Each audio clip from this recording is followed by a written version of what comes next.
A man worth $3 billion lay rotting in a hospital room, and not a single person on earth genuinely cared whether he lived or died. His lawyers were already dividing his assets. His cousin had quietly hired a private attorney. His board of directors held emergency meetings about succession planning while his heart was still beating. Room 14 at St. Mary's Medical Center smelled like antiseptic and abandonment. Then, a tired nurse from the south side of Chicago walked in carrying gas station coffee and a broken umbrella. And somehow, against every odd that medicine and logic could stack against her, she brought him back. Like this video. Drop your city in the comments. Let's see how far this story travels. The stroke hit Ethan Mercer at 11:47 on a Wednesday night in November, and the cruelest part wasn't the pain. The cruelest part was that it happened in front of 12 people, and not one of them reached him before his head hit the marble floor of the 42nd floor conference room. He remembered the sensation later, much later, like a fuse burning inside his skull, fast and white-hot, traveling from somewhere behind his right eye down into the base of his neck. He remembered the sound of the window glass rattling from the wind outside. He remembered the faces turning toward him, mouths opening, someone's chair scraping backward. He remembered thinking, very clearly, and with the strange calm of a man watching a car accident from a distance, "This is happening to me." Then nothing.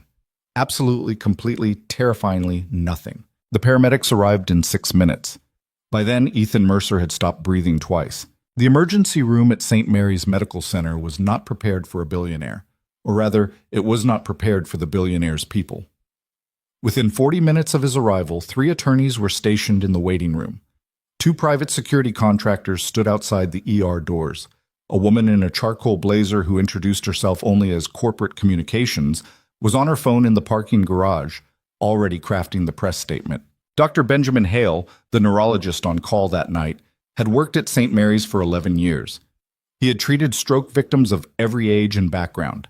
He was not a man easily rattled, but when he reviewed the initial scans and walked out to speak to the family, there was no family. There was a cousin, a man named Vincent Mercer, mid-40s, expensive watch, the kind of tan you got from vacations rather than outdoor work. He stood up immediately when Dr. Hale approached, which might have seemed attentive if his first question hadn't been, "What are we looking at in terms of timeline?" Dr. Hale stopped walking. "I'm sorry?" "Recovery timeline," Vincent said. He straightened his jacket. "Or the other direction. Either way, I need to understand what we're dealing with." Dr. Hale looked at this man for a long moment. He had dealt with complicated family dynamics in crisis situations before. This felt different. This felt like something he couldn't quite name, but recognized instinctively the way you recognize a smell. "Your cousin has suffered a massive hemorrhagic stroke," Dr. Hale said carefully. "He's alive. He's in critical condition. We don't know yet how significant the damage is. We won't know for some time." "Weeks? Months?" "Mr. Mercer. Vincent." "Vincent?" Dr. Hale kept his voice neutral. "Your cousin may need long-term neurological care. Right now, our focus is stabilizing him. I'd strongly encourage you to contact his immediate family." "I am his immediate family." Vincent smiled with his teeth only. "His wife passed 4 years ago. His daughter is 7. I'm the closest adult relative he has." "A 7-year-old daughter." Dr. Hale thought about that for a moment. He thought about a little girl somewhere in this city, probably already asleep, who did not yet know that her father was lying 40 feet away from where he stood, machines doing the work his lungs had temporarily forgotten. "I'll keep you updated," Dr. Hale said, and walked back through the double doors before he could hear whatever Vincent said next. Ethan Mercer did not wake up that night. He didn't wake up the next morning, or the morning after that, or the week after that. He didn't wake up in December, when the first real snow of the season covered Chicago in 10 inches overnight, and the city ground to a chaotic halt. He didn't wake up in January, when the temperature dropped to 11 degrees, and the heating system on the 3rd floor of St. Mary's kept malfunctioning. He didn't wake up in February, when the media coverage, which had been breathless and constant at first, quietly, collectively moved on to the next story. Billionaire investor Ethan Mercer remains in coma following stroke. That headline ran for about 6 weeks before the clicks stopped, justifying the space. The machines kept beeping. The IV drips kept cycling. The room kept smelling like antiseptic, and the particular staleness of a space that sees very little natural light. Nobody came to sit with him.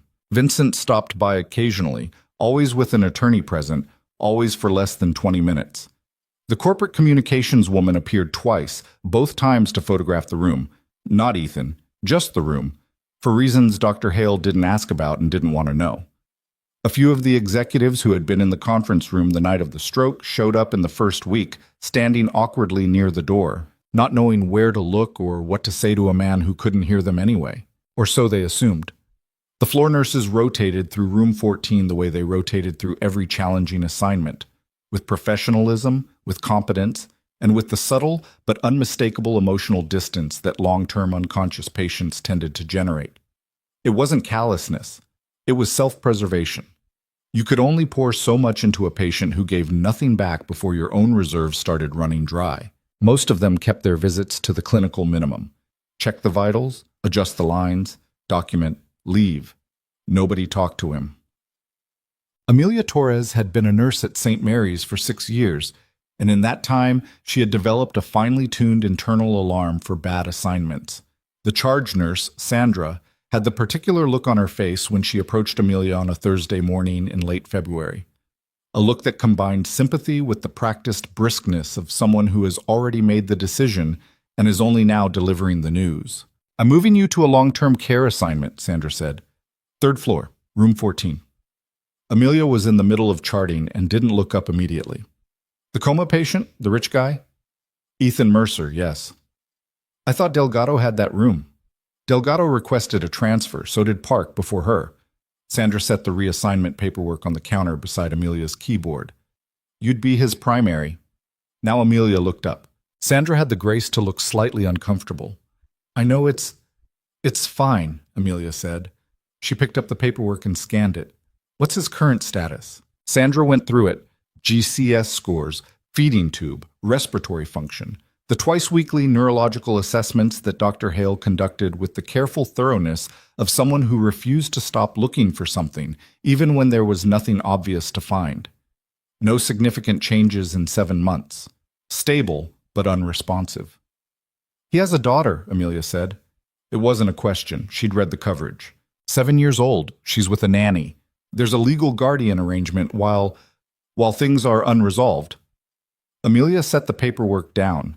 She picked up her coffee, which was from the vending machine on the second floor and tasted like warm brown water, and she drank some of it. "Okay," she said. "I'll start this afternoon." Sandra nodded, clearly relieved. "Thank you, Amelia. Truly." "Stop thanking me. You act like I'm being sent to a war zone." "Some nurses feel like—" "He's a patient," Amelia said simply. "He needs care. That's the whole job." She went back to her chart. Sandra picked up the reassignment paperwork and walked away. Amelia finished her coffee, grimaced at the last sip the way she always did, and started mentally rearranging her afternoon schedule. She did not think about the billion-dollar fortune. She did not think about the media coverage, or the corporate drama, or the cousin with the expensive watch. She thought about a man lying alone in a room on the 3rd floor who hadn't heard a genuine human voice in 7 months. She thought that was probably a terrible way to exist. Room 14 was smaller than she expected. She'd imagined that someone with Ethan Mercer's resources would have been moved to a private suite, the kind with a window seat and a television mounted on the wall and maybe a couch for visitors. But the room was standard. Twin bed, standard monitoring equipment, a single window that looked out on the concrete wall of the adjacent building. The overhead light was harsh. Someone had taped a get well card to the wall near the door. It had been there long enough that the tape was yellowing at the corners, and the card itself had the generic quality of something purchased at a hospital gift shop by someone who didn't know what else to do. Ethan Mercer lay on the bed with the stillness of someone who has learned, at a cellular level, how to wait. He was thinner than his photographs. She'd looked him up. She wasn't going to pretend she hadn't. In the photos from his company's annual reports and the occasional profile piece, he'd been sharp-featured and alert. The kind of man who looked like he was always calculating something. In person, with the muscle tone gone and the monitors beeping their steady and different rhythm around him, he looked younger. He looked, she thought, like someone who was very tired and very far from home. She pulled the chair closer to the bed and sat down. "Hi," she said. My name is Amelia Torres. I'm going to be your nurse starting today. She paused. I know you probably can't hear me, but I'm going to talk anyway, because I personally would hate it if people just stood around me in silence while I was trying to get better. So you're going to have to deal with me. Nothing. The monitors beeped. The elevator's broken again, she continued, settling back in the chair. Third floor one, not the main one. It's been broken since January, which I'm told is a known issue that's been escalated to maintenance. I've been walking up 2 flights of stairs every morning for 6 weeks, and honestly, at this point, it might actually be improving my life. My knees disagree. She checked his IV lines while she talked, moving with the automatic efficiency of someone who has done this thousands of times. You have a daughter, she said more quietly. Sophie, right? 7 years old. She smoothed the blanket near his arm without quite thinking about it. Just a small adjustment, the kind of unconscious care you offered without deciding to. I read that you used to take her to the farmer's market on Saturdays. Apparently she has strong opinions about what vegetables are worth eating and which ones are not. Amelia looked at his face, completely still. For what it's worth, she sounds right. Most vegetables are not worth eating. She stood up, collected her chart, and moved toward the door. Then she stopped and turned back. I'll be back tomorrow morning, she said. Same time. And I'll probably have more complaints about the elevator. She went out into the hallway. The monitors beeped on, unchanged. She kept her word. Every morning, Amelia arrived in room 14 with her terrible vending machine coffee and whatever was currently annoying her about the world, and she talked. She talked the way you talk to someone you were comfortable with. Not performing conversation, not filling silence to be polite, but actually talking, letting thoughts wander and double back, saying things out loud that she might not have bothered saying to anyone else. She talked about the commute. The Red Line had been delayed 40 minutes on a Tuesday because of a signal issue at Belmont, which was apparently Chicago Transit's all-purpose explanation for everything. She talked about her mother, Rosario, who was managing her diabetes but not always taking her medications at the right times, and who had a stubborn streak that made Amelia look easygoing by comparison. She talked about her younger brother Marco, who was 24 and working a warehouse job and whom she worried about in a low-level, constant way that she'd mostly learned to ignore. She talked about patients, without names, always without names, because Ethan Mercer couldn't pass anything along to anyone. She talked about the weird territorial dynamics of the nurses' station. She talked about a documentary she'd watched about deep-sea fish that had genuinely disturbed her sleep for 2 nights. She talked about his company. She'd read a few articles about Mercer Capital, the investment firm he'd built from a rented desk in a shared office space at 23, which had grown into something that managed assets nobody on Amelia's salary tier could really conceptualize. She'd read about his wife, Claire, who had died of an aggressive cancer 4 years ago when Sophie was 3. She'd read an interview he'd given 2 years before the stroke, in which a journalist had asked him what success felt like, and he'd been quiet for a moment before saying, like having more to protect and less time to protect it.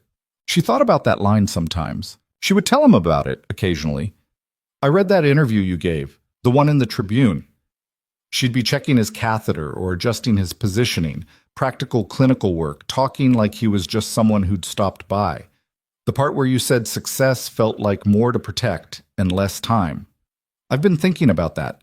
I think that's the most honest thing I've read from a person in your position in a long time. Most people in that interview would have said something about impact or legacy. She paused.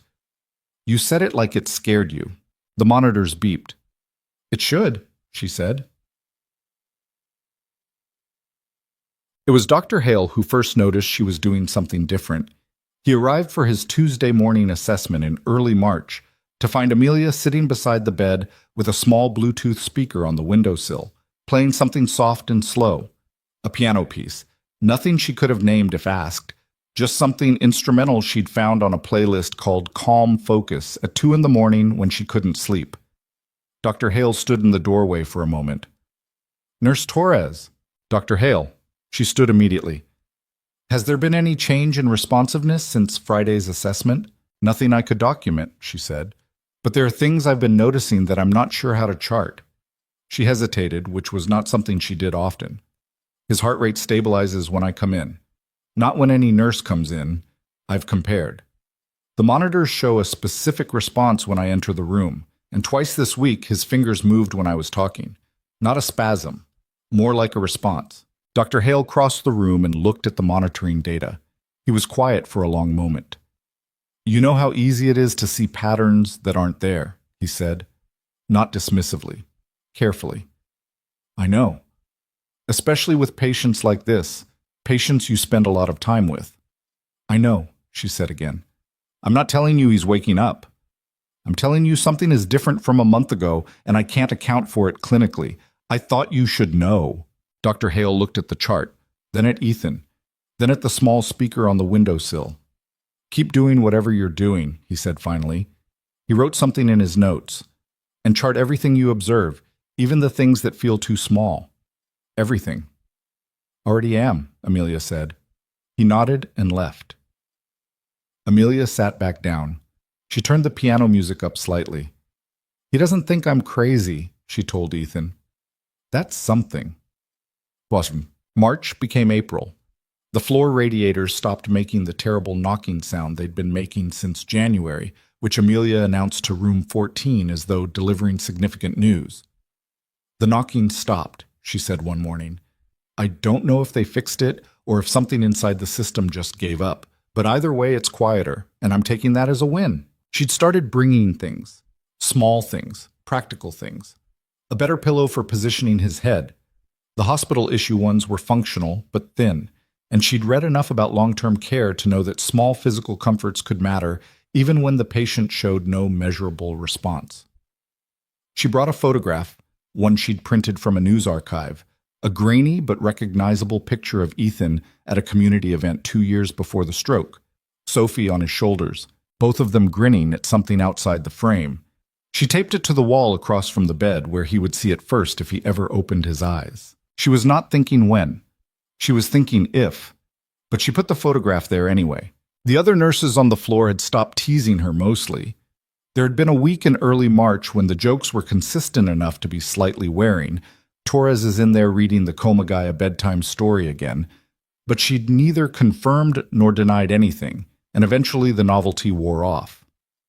The only person who remained openly skeptical was a nurse named Derek, who had 12 years of critical care experience and a particular brand of world weariness that he deployed like a professional credential. You're burning yourself out, he told her one afternoon in the break room. I've seen it a dozen times. Nurse gets attached to a long-term unconscious patient, invests everything, patient either dies or wakes up and goes home and never thinks about you again. Either way, you end up empty. Amelia poured herself coffee. Real coffee this time, from the break room machine, which was marginally better than the vending machine. Thank you for the pep talk, Derek. I'm serious. I know you are. She turned around and leaned against the counter. And I'm not attached. I'm doing my job. Talking to him for an hour every morning is not standard protocol. No, she agreed. But neither is the change in his vitals since I started. She took a sip of coffee. I'm charting everything. Dr. Hale knows everything I'm doing. If you have concerns about patient care, you can take them to Sandra. Derek opened his mouth, closed it, picked up his lunch, and left. Amelia stood in the break room alone for a moment.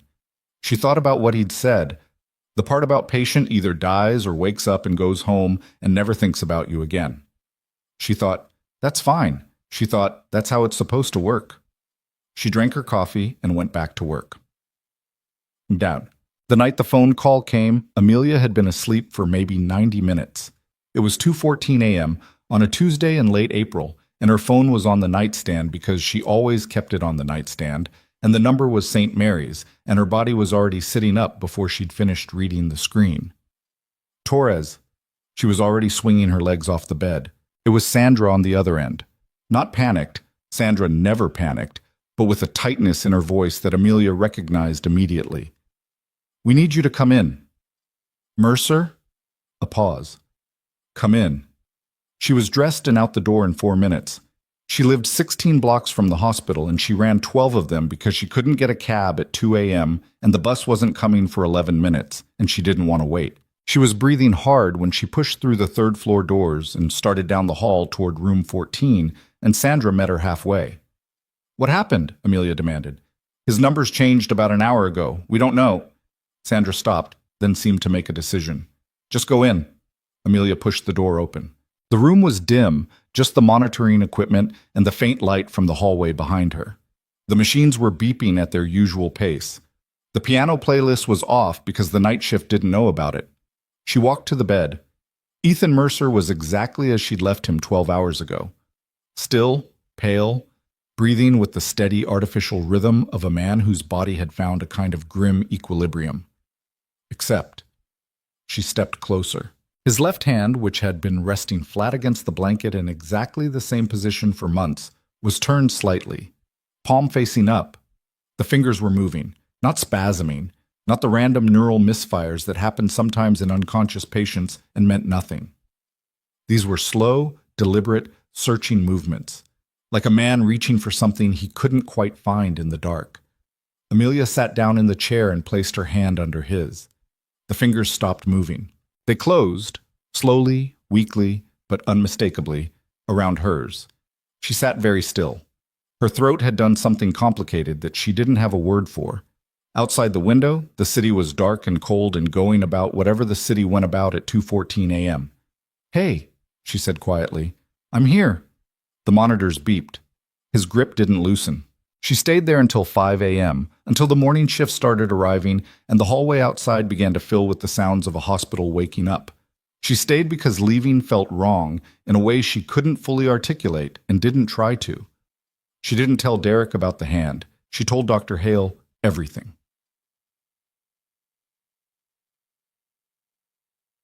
She was carrying coffee and her broken umbrella, the one whose third spoke had snapped during a wind gust the previous October, and which she kept meaning to replace, when she walked into room 14 on a Thursday morning in early May.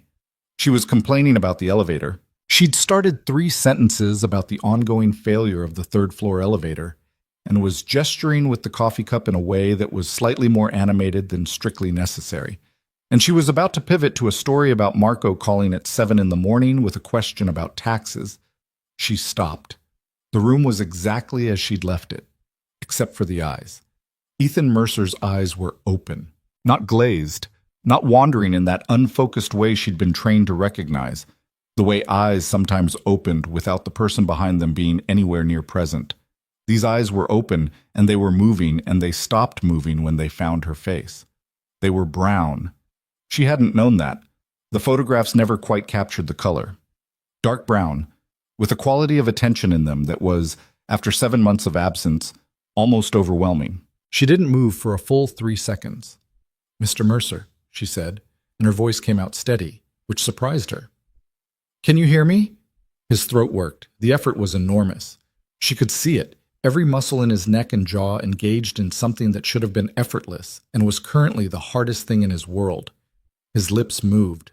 2 words, barely a whisper, rough and dry and almost inaudible, like something that had been stored in a place it wasn't meant to be stored for too long.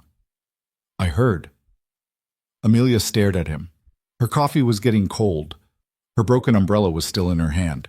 The monitors beeped, and she thought absurdly and briefly of Derek saying that's how it's supposed to work. And she thought of a photograph of a man and his daughter grinning at something outside the frame, and she thought of a night in late April when a hand had closed around hers in the dark. "Okay," she said. Her voice cracked slightly on the single word, and she didn't bother pretending it hadn't. "Okay, I'm going to get Dr. Hale." She was already moving toward the door. "Don't go anywhere," she said. It was a ridiculous thing to say to a man who had been immobile for 7 months. She knew that. She said it anyway. Behind her, almost too quiet to hear over the machines, she thought. She wasn't certain. She would never be entirely certain. She thought she heard a sound that might have been a laugh. She went to get Dr. Hale. She was running. Dr. Hale arrived in room 14 at 7:23 a.m., with 2 residents behind him and the particular focused energy of a man who had been waiting for this moment while simultaneously preparing himself for the possibility that it would never come. He found Amelia standing beside the bed with her hand resting near Ethan's arm, not touching, just near, the way you stood close to something fragile without wanting to crowd it. Ethan's eyes were still open, still tracking. When Dr. Hale walked through the door, those eyes moved to find him, assessed him with a slowness that was partly neurological and partly, Something else. Something that looked almost deliberate. Mr. Mercer, Dr. Hale said, pulling a penlight from his coat. I'm Dr. Benjamin Hale. I've been your neurologist for the past 7 months. Can you follow this light for me? The eyes followed. Dr. Hale exhaled through his nose. One of the residents, a young woman named Dr. Park, who had been rotating on the floor for 3 weeks, actually made a small sound that she immediately suppressed. Can you squeeze my hand? Dr. Hale placed 2 fingers against Ethan's palm. The squeeze was weak, barely perceptible, but it was there. Good, Dr. Hale said. His voice was professionally steady and gave nothing away. Very good. Amelia watched from the side of the room. She had stepped back when the doctors came in, made herself small and peripheral the way nurses learn to do in the presence of attending physicians who needed space to work. But she didn't leave. She told herself it was because she might be needed. She didn't examine that reasoning too closely. Over the next 40 minutes, Dr. Hale and his team ran through a systematic assessment that Amelia recognized from her training but had rarely seen perform with this level of intensity. Motor responses, pupil reactivity, basic cognitive indicators, like simple yes, no, questions delivered slowly, clearly, with enough pause between them to allow for the lag that was to be expected after this much time. Ethan couldn't speak beyond those 2 words yet. His throat was raw, his vocal cords weakened from months of disuse, his brain working through the enormous task of reconnecting pathways that had been dormant since November. But he could track movement. He could respond to simple commands. He could, when Dr. Hale asked him to blink twice if he understood what was being said to him, blink twice. He understood everything. That was the part that hit Amelia somewhere she wasn't prepared for. He had understood everything for some period of time. She didn't know how long, none of them knew how long. And he had been lying there, unable to signal it, unable to move, unable to do anything except exist in that terrible silent interior space while the world around him proceeded as though he were already gone. She thought about the conversation she'd had in that room, the complaints about the elevator, the deep-sea fish documentary, the things she'd said about his daughter, the night she'd sat there until 5 a.m. with his hand around hers. She felt her face get warm and was very glad that Dr. Hale wasn't looking at her. We're going to run a full imaging series today, Dr. Hale was telling one of the residents. And I want speech therapy in here by this afternoon. Not tomorrow, today. He turned to the other resident. Get me a current metabolic panel and update the care plan. Everything changes as of this morning. Both residents moved simultaneously toward the door. Dr. Hale turned to Amelia. Nurse Torres. He looked at her for a moment in a way that was difficult to read. Whatever you've been doing in this room for the past 3 months, keep doing it. She nodded. He picked up the chart and followed his residents into the hallway. Amelia stood alone with Ethan again. He was watching her. You heard everything, she said. It wasn't really a question. He blinked twice. She sat down in the chair. Her broken umbrella was still propped against the wall where she'd left it. Her coffee had gone completely cold. Outside the window, the concrete wall of the adjacent building was the same gray it had always been, indifferent to the fact that something enormous had just happened in this room. Okay, she said. Her voice was careful. For the record, I stand by all of it, including the thing I said about vegetables. Something happened at the corner of his mouth. It wasn't a smile exactly. His face didn't have the muscle control for a full expression yet. But there was a movement there, a faint, deliberate twitch that was not neurological noise. It was a response. Amelia looked at that almost smile for a moment, and then looked down at her cold coffee and thought, Derek was wrong about everything. The news broke by noon. Amelia wasn't sure who leaked it. Probably someone in administration, probably someone who hadn't thought through the implications, probably someone who was going to have a very uncomfortable conversation with hospital legal in the coming days. But by 12:30, there were 2 news vans in the parking lot and a reporter from a local affiliate standing on the sidewalk doing a piece to camera about the miraculous recovery of Chicago billionaire Ethan Mercer. The word miraculous irritated Dr. Hale deeply. She could tell because he used the phrase neurological progress 4 times in the span of 10 minutes when speaking with administration, emphasizing each word with the precision of a man building a wall out of accurate terminology to keep imprecise ones out. The word miraculous didn't particularly bother Amelia. She understood why people reached for it.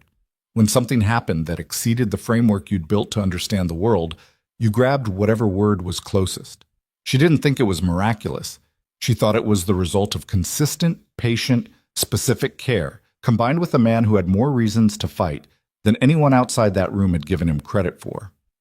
But she kept that thought to herself. What she did not keep to herself was her response to Sandra's suggestion, delivered apologetically but firmly at approximately 1 p.m., that Amelia might want to step back slightly from room 14, given the media situation, and the sudden intense interest from Ethan Mercer's corporate world in every aspect of his care. Step back, Amelia repeated. Just in terms of visibility, Sandra said. The family, Mr. Vincent Mercer, has requested a meeting with Dr. Hale about care coordination going forward, and there's going to be a lot of... I'm his primary nurse, Amelia said. Has that changed? Sandra hesitated. No, not officially. Then nothing has changed for me. Amelia picked up her afternoon medication cart. I have rounds. She pushed the cart down the hallway before Sandra could say anything else. She was not naive about what was happening.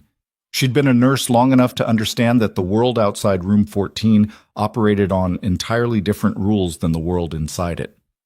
Inside that room, Ethan Mercer was a patient, a man who was sick, who was getting better, who needed consistent care and familiar voices, and the small, unglamorous work of recovery. Outside that room, he was a billion-dollar question mark, and the answers to that question were going to make a lot of people either very comfortable or very nervous. She knew which category she fell into from their perspective. She also knew that Ethan had blinked twice when she asked if he'd heard everything, which meant he'd heard everything, including the things Vincent had said to Dr. Hale in the waiting room the night of the stroke, the things about timeline, the things about the other direction. She wondered if Ethan knew his cousin had asked that question. She wondered what 7 months of silence had given him time to think about. Vincent Mercer arrived at St. Mary's at 2:15 in the afternoon, and he brought 2 people with him, his attorney, a different one from the night of the stroke, younger, with the slightly aggressive posture of someone who billed by the hour and knew it, and a woman he introduced as Ethan's personal care coordinator, which was not a real medical title and which Dr. Hale acknowledged without validating. Amelia was in the hallway near the nurses' station when they came through. She recognized Vincent immediately from the months of brief, purposeful visits, the expensive watch, the tan, the way he moved through a hospital corridor like he was used to rooms rearranging themselves around him. He didn't recognize her. She was a nurse. She was holding a chart. She was standing near a wall. He looked through her the way people looked through furniture. "Where's the attending?" he asked the nurses' station generally. One of the newer nurses started to point. Amelia said quietly, "Dr. Hale is with a patient. He'll be available at 3. Vincent looked at her then. Actually, looked. "And you are?" "Amelia Torres. I'm Mr. Mercer's primary nurse." Something moved behind his eyes, a small recalibration. "Ah," he said, with the warmth of a man deciding whether something was useful to him. "You're the one who—" "Yes, I've heard about you." He smiled, and it had the same quality as the smile Dr. Hale had described from the night of the stroke. Teeth present, warmth absent. "Incredible work, really. We're all very grateful." "Thank you," Amelia said. "I'd love to speak with you at some point about his ongoing care. His care team going forward will obviously need to be restructured, given the change in his condition, and I want to make sure—" "Mr. Mercer's care is coordinated through Dr. Hale," Amelia said pleasantly. "Any changes to his care plan would go through him." The attorney made a small note on his phone. Vincent kept smiling. "Of course," he said. "Of course." He moved past her toward the waiting area. His care coordinator followed. The attorney paused beside Amelia for a moment, and she had the distinct sensation of being quietly evaluated, the way a chess player assessed pieces they hadn't decided what to do with yet. Then he followed Vincent. Amelia turned back to her chart. Her hands were completely steady. She was proud of that. Ethan's recovery moved in increments that were not the dramatic linear progression that the news coverage seemed to expect. There was a day in the second week when the speech therapist, a patient woman named Dr. Reyes, who had been doing this for 20 years and had the specific stillness of someone who understood the value of not rushing. When Ethan managed 3 consecutive sentences, they were slow and effortful, and one of them derailed partway through and had to be abandoned, but they were sentences. Doctor. Reyes marked something in her notes with the careful restraint of a professional and told him he was doing well, and Ethan looked at her with an expression that suggested he was reserving judgment on that assessment. There were days when the fatigue hit him so hard that he slept for 16 hours straight and woke disoriented and irritable in ways he couldn't fully express yet because expressing things still required more energy than he had. There were days when the physical therapy sessions, basic, early-stage work, relearning the simple mechanics of sitting upright, of controlled breathing, of the 1,000 small movements a body takes for granted, left him so wrecked that he could barely track a conversation afterward. There were days when the headaches came back, not as severe as whatever had happened in that conference room in November, but bad enough, pressing at the edges of his rebuilt awareness like something testing the walls from outside. Amelia was there for most of it, not in a hovering way. She had other patients. She had a full floor to manage, and a nursing load that didn't shrink because one patient's condition had become internationally newsworthy. But she was there in the morning, every morning, same time, same terrible coffee.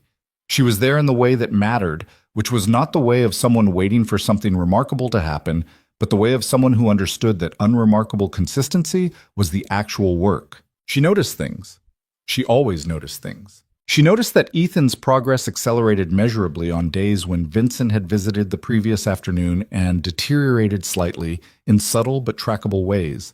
On days when the attorney had been present and the conversation had been about corporate matters and legal structures and the question of whether Ethan's current cognitive state met the threshold for various things the attorney phrased in careful, distancing language that didn't quite manage to disguise what he was actually asking. She mentioned this to Dr. Hale during a care team check-in. "I've noticed it too," Dr. Hale said, without looking up from his notes. "I've also noticed that his vitals are measurably better on days when the visits are limited to medical staff." "What are you going to do about it?" He looked up. "I'm going to document everything and make sure our visitor protocol is clinically justified." "Which it is." He capped his pen. "What are you going to do about it?" "Keep showing up," she said. He nodded. "Good." The first time Ethan said her name, it was an accident. It was a Thursday morning, about 2.5 weeks after he'd woken up, and he'd been trying to ask about Sophie. His daughter's name was one of the words that came most easily, one of the first things his recovering speech had reached for and found. And he said it with a particular quality that was different from how he said other words.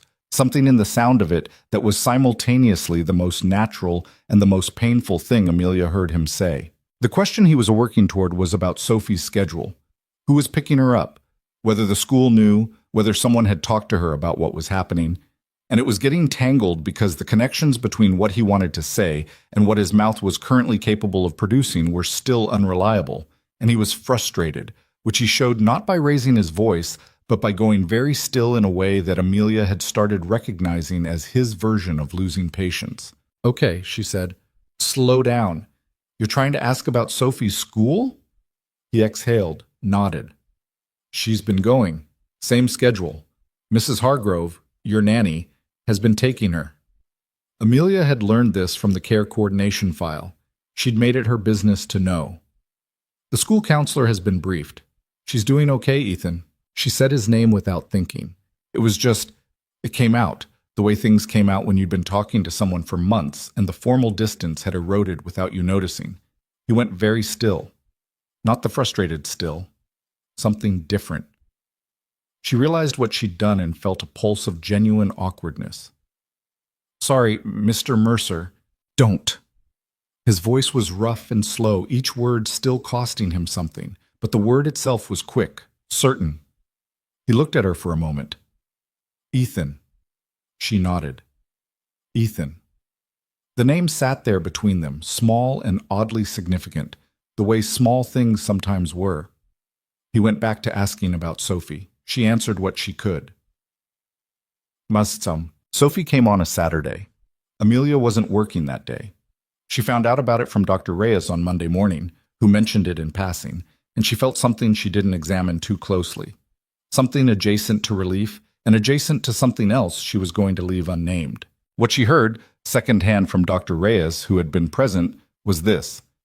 Sophie Mercer was 7 years old and had her father's dark eyes and her late mother's apparently legendary stubbornness. And she had walked into room 14 carrying a drawing she had made of what appeared to be a man and a smaller person standing in front of a building with a lot of windows. And she had stopped about 3 feet from the bed and looked at her father with the particular measuring expression of a child who has been preparing themselves for something and is now determining whether their preparation was adequate. Then she had climbed onto the bed without asking anyone's permission, tucked herself against his side with the practiced ease of someone who had done this 10,000 times, and said, "You took forever." Ethan had, according to Dr. Reyes, not been able to respond verbally for about 40 seconds. Then he'd said, "I know. I'm sorry, Bug." Sophie had apparently accepted this, then asked if the hospital had good pudding or bad pudding, and someone had gone to find out. When Amelia heard this story, she was in the break room. She stood there with her coffee for a moment. Then she sat down. Then she thought about how long 7 months was, how long it was for a man to be unreachable, how long it was for a 7-year-old to wait. She thought, he had a reason. She thought, he always had a reason. She finished her coffee and went back to work. Mant. The first real conversation happened on a Tuesday evening, about 3 weeks after he woke up, when the floor was quieter than usual, and Amelia had stayed slightly past the end of her shift for reasons she told herself were clinical. She was updating his chart near the door when he said, "You ran." She looked up. "What?" "When you went to get Dr. Hale." His speech was better now, still slow, still requiring effort, but connected. Sentences rather than fragments. "I heard you running down the hall." She looked at him. "You could hear that?" Sound was, it came and went, like bad reception. He shifted against the pillow, the movement still careful, still deliberate. "But that morning I could hear everything. I heard you talking about the elevator. I heard you stop." "I stopped because your eyes were open." "I know." A pause. He seemed to be deciding something. "I'd been trying for about a week to open them. It kept not working." Amelia set the chart down. "A week," she said. "The signals weren't connecting right. I knew what I wanted my body to do. I just couldn't make it do it." He was quiet for a moment. "You know what that's like?" She thought about her mother refusing her medications. She thought about Marco at 2 a.m. calling about something she couldn't fix from across the city. She thought about money that wasn't there when it needed to be. "I have some version of it, yeah." He looked at her for a moment with something that wasn't sympathy exactly. He didn't have enough information about her life for sympathy. It was more like recognition, like he'd heard something in her answer that resonated with something he already knew. "Why did you keep talking to me?" he asked. She thought about how to answer that honestly. "Because you were still there." "You didn't know that." "I suspected it," she said, "and I thought, even if I was wrong, what was the cost? I talk to myself all the time anyway. It's basically the same thing." His almost smile appeared again. It was getting more defined now, the muscle control coming back incrementally the way everything was coming back, piece by piece, and not without effort. "That's not a very medical reason." "No," she agreed. But the medical reasons were all pointing the same direction anyway. He was quiet for a moment, then, "How long were you my nurse before I woke up?" "About 3 months." "And before that?" 7 months of other nurses. He took that in. She watched him think about it. The 7 months before her, the silence, the machines, the room that nobody wanted to be assigned to. She could see it move through him, whatever it was, a kind of reckoning he was doing privately. "I heard some of them," he said. "The ones before you." He didn't elaborate. He didn't need to. Amelia nodded. She understood what he wasn't saying. "I heard the lawyers too," he said then. His voice was the same careful, effortful pace, but something had shifted underneath it, a quality that had nothing to do with neurological recovery. She met his eyes. "Which ones?" she asked, though she suspected she knew. "Mine. Vincent's." A beat. "Both." She waited. "Vincent asked Dr. Hale how long," Ethan said. "Which direction?" She did not say "I know." She did not say "I'm sorry." She let it sit there because it deserved to sit there, because it was true and it was ugly, and covering it up with the soft language of reassurance would have been the wrong thing to do. "How long have you known?" she asked. "Since March, I think." "I heard him on the phone in the room. He thought I couldn't hear." Ethan looked at the ceiling for a moment, then back at her. "I had a lot of time to think about it." "I imagine you did. 7 months is a long time to think." "What did you think about?" He was quiet for long enough that she thought he wasn't going to answer. Then he said, "Sophie mostly. Whether she was scared, whether anyone was—" He stopped, pressed his lips together. "Whether anyone was just talking to her, not about logistics, not about what was going to happen to the money or the company or the—" He stopped again. "Just talking to her. Amelia thought about a little girl who climbed into a hospital bed and said you took forever and then asked about pudding." "She seems okay," Amelia said, "from what I've heard." "She's tough," he said. "She got it from Claire." The name came out differently than any other word. Not heavier exactly, but slower, like he was carrying it carefully. "My wife." "I know," Amelia said. "I read about her." "What did you read?" She thought about it. "That she was funny. There was an interview you gave a while back. You said she was the funniest person you'd ever met, and you said it like it surprised you every time you thought about it." Something happened in his face. Not the almost smile. Something quieter and more complicated. "Yeah," he said. "She was." Silence settled between them, but not the uncomfortable kind. The kind that had space in it, that didn't need filling immediately.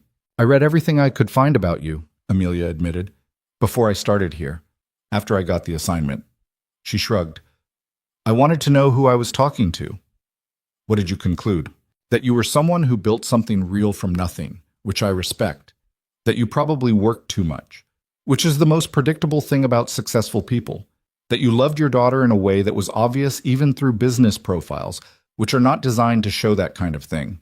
He was watching hers with that quality of attention that still, after weeks, caught her slightly off guard. It was the attention of someone who had spent 7 months listening without being able to respond. Someone who had learned to hear things very precisely. "You could have just read the file," he said. "The file doesn't tell me who someone is. It tells me what's wrong with their body." "And the articles told you who I was?" "The articles told me what you'd done," she said. "Who you are is what I figured out in here." He looked at her for a moment. "And?" She picked up her chart.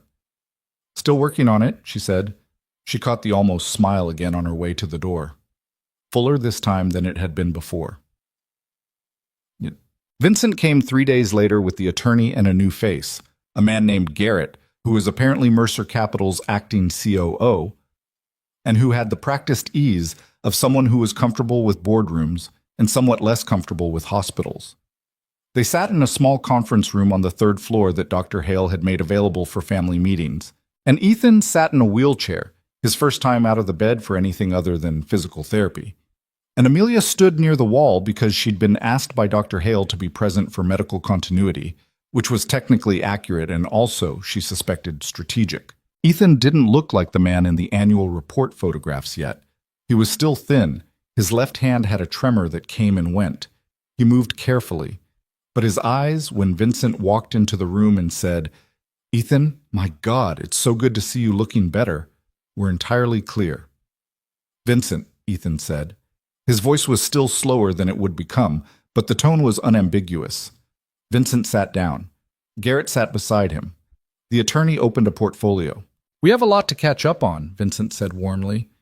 "The company there have been some necessary changes in your absence, just to keep things running, and I want to walk you through—" "Who authorized the restructuring of the capital reserves in December?" Ethan asked. Silence. Vincent blinked. "We had to make some operational decisions, the board. The board doesn't have the authority to restructure the capital reserves without my sign-off. That's in the founding documents." Ethan's voice was slow, and the effort showed, but every word landed where he'd placed it. "You know that. You've known it since you joined the board in 2019. The attorney made a note.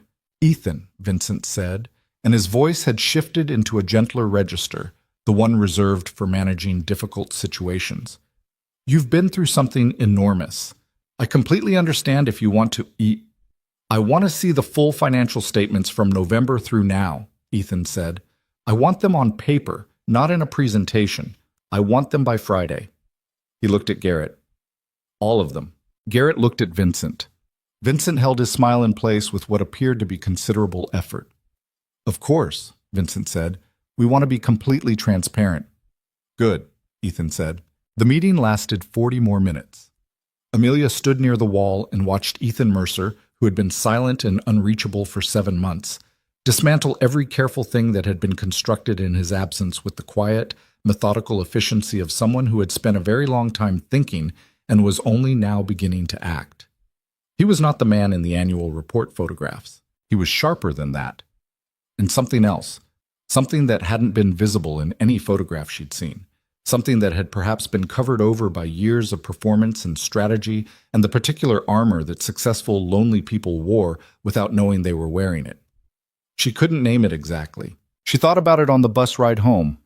The red line was delayed at Belmont, as it always was, and she stood in the car holding the overhead bar and watching the dark tunnel outside the window. She thought, 7 months of silence changed a man. She thought, not all changes are damage. She thought about the way he'd said, "Who you are is what I figured out in here," back to her, almost verbatim, and the look that had come with it. She thought about the almost smile, which was becoming less of an almost every day. The train lurched forward. The tunnel gave way to gray evening sky above the elevated tracks. Somewhere across the city, a 7-year-old was probably arguing about pudding or vegetables or the irrelevance of bedtime. Amelia held the bar and let the train carry her home, and did not think about what she was feeling, because some things moved better when you didn't look directly at them. On a Friday morning in late May, Ethan walked the length of the third-floor hallway. Not alone, the physical therapist, a man named Torres who shared Amelia's last name and found this funnier than she did, walked beside him, and there was a rolling IV stand that he was mostly ignoring, but on his own 2 feet, without the wheelchair, without support beyond a hand hovering near his elbow that didn't actually make contact. It was 38 steps. He counted them.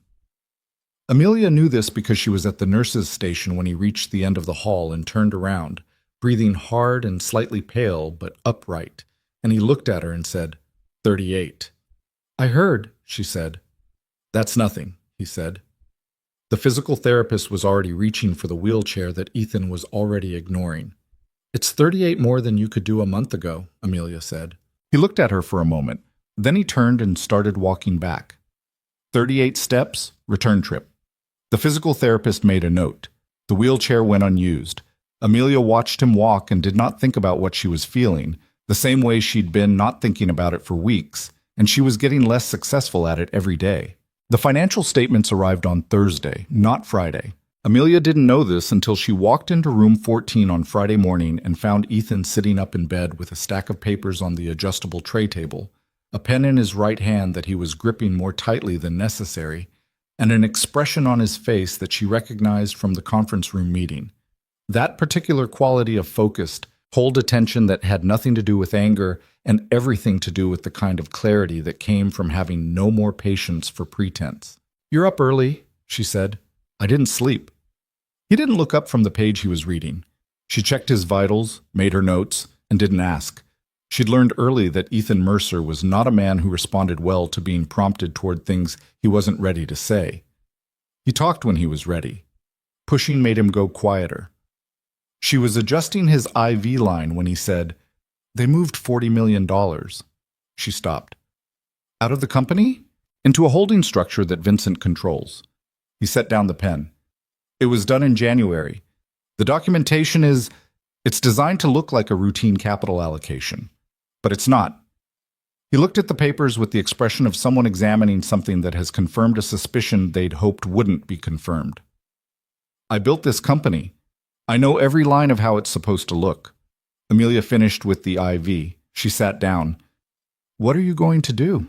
"I've already called my attorney. The real one, not the one Vincent's been using." He picked up the pen again.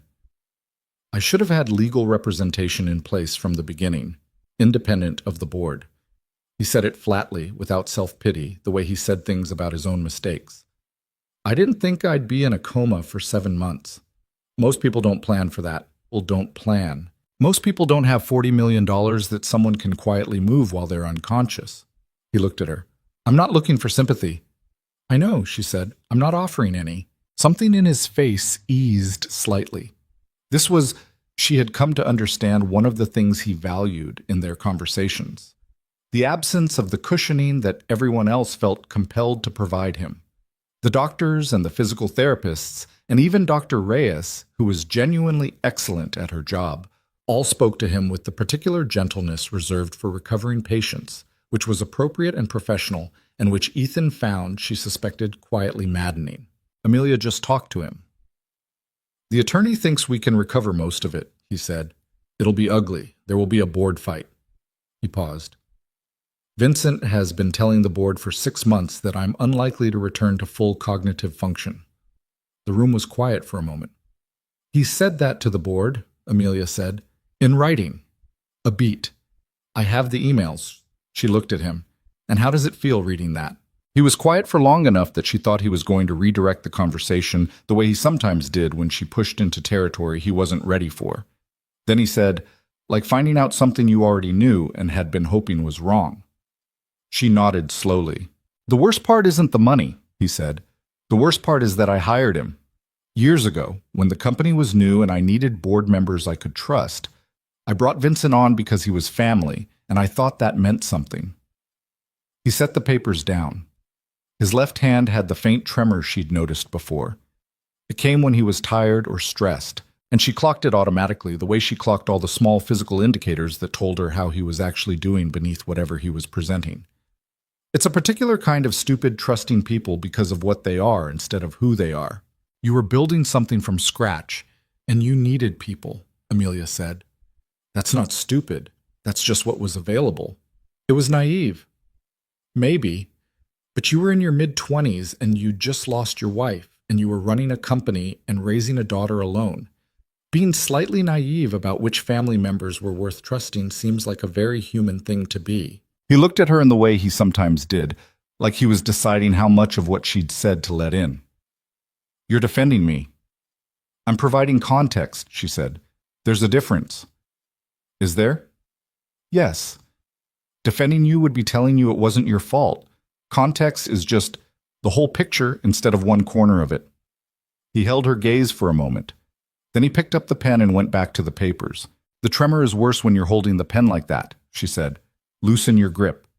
He looked down at his hand. He loosened his grip. The tremor settled slightly. Thank you, he said, without looking up. That's what I'm here for, she said, and meant it in both senses. The legal process that Ethan set in motion moved with the kind of speed that considerable resources and genuine grievance could generate. By the second week of June, there were 2 separate legal actions underway. An independent audit of Mercer Capital's finances from the previous 8 months, and a board emergency meeting scheduled for the following Thursday, at which Ethan planned to attend via video call from his hospital room. Dr. Hale had opinions about this. You are 6 weeks out of a coma, he told Ethan during a Tuesday morning consultation. Your neurological recovery is progressing well. Your physical recovery is progressing. Your stress indicators are, he paused, choosing his words, concerning. My stress indicators are responding to a concerning situation, Ethan said. That's fair. And I'm not telling you to ignore the situation. I'm telling you that your brain is still healing. Stress at this level, sustained over weeks, is not... I know, Ethan said. What would you have me do? Wait? I'd have you delegate. To whom? Ethan's voice was even, not hostile, genuinely asking. My COO has been feeding Vincent information for 6 months. My CFO signed off on the capital transfer. My general counsel is the one who structured the holding company. He looked at Dr. Hale. Who would you like me to delegate to? Dr. Hale had the expression of a man who had walked into a reasonable point and wasn't going to pretend otherwise. Make sure you're sleeping. I'm sleeping. More than 4 hours. A pause. I'm working on it. Nurse Torres. Dr. Hale turned to her. He did this sometimes, turned to her as though she were a second opinion, or perhaps a more reliable source of information about his patient's actual behavior. Is he sleeping? Amelia looked at Ethan. Ethan looked at her with an expression that was almost pleading in its restraint. He was awake at 6 this morning when I came in, she said. I don't know what time he started. She doesn't know because she wasn't here, Ethan said. You could have been awake since 3, Amelia said. I could have been awake since 5. The difference between 3 and 5 is not the when you think it is. Dr. Hale made a note. Sleep, he said. That's not optional.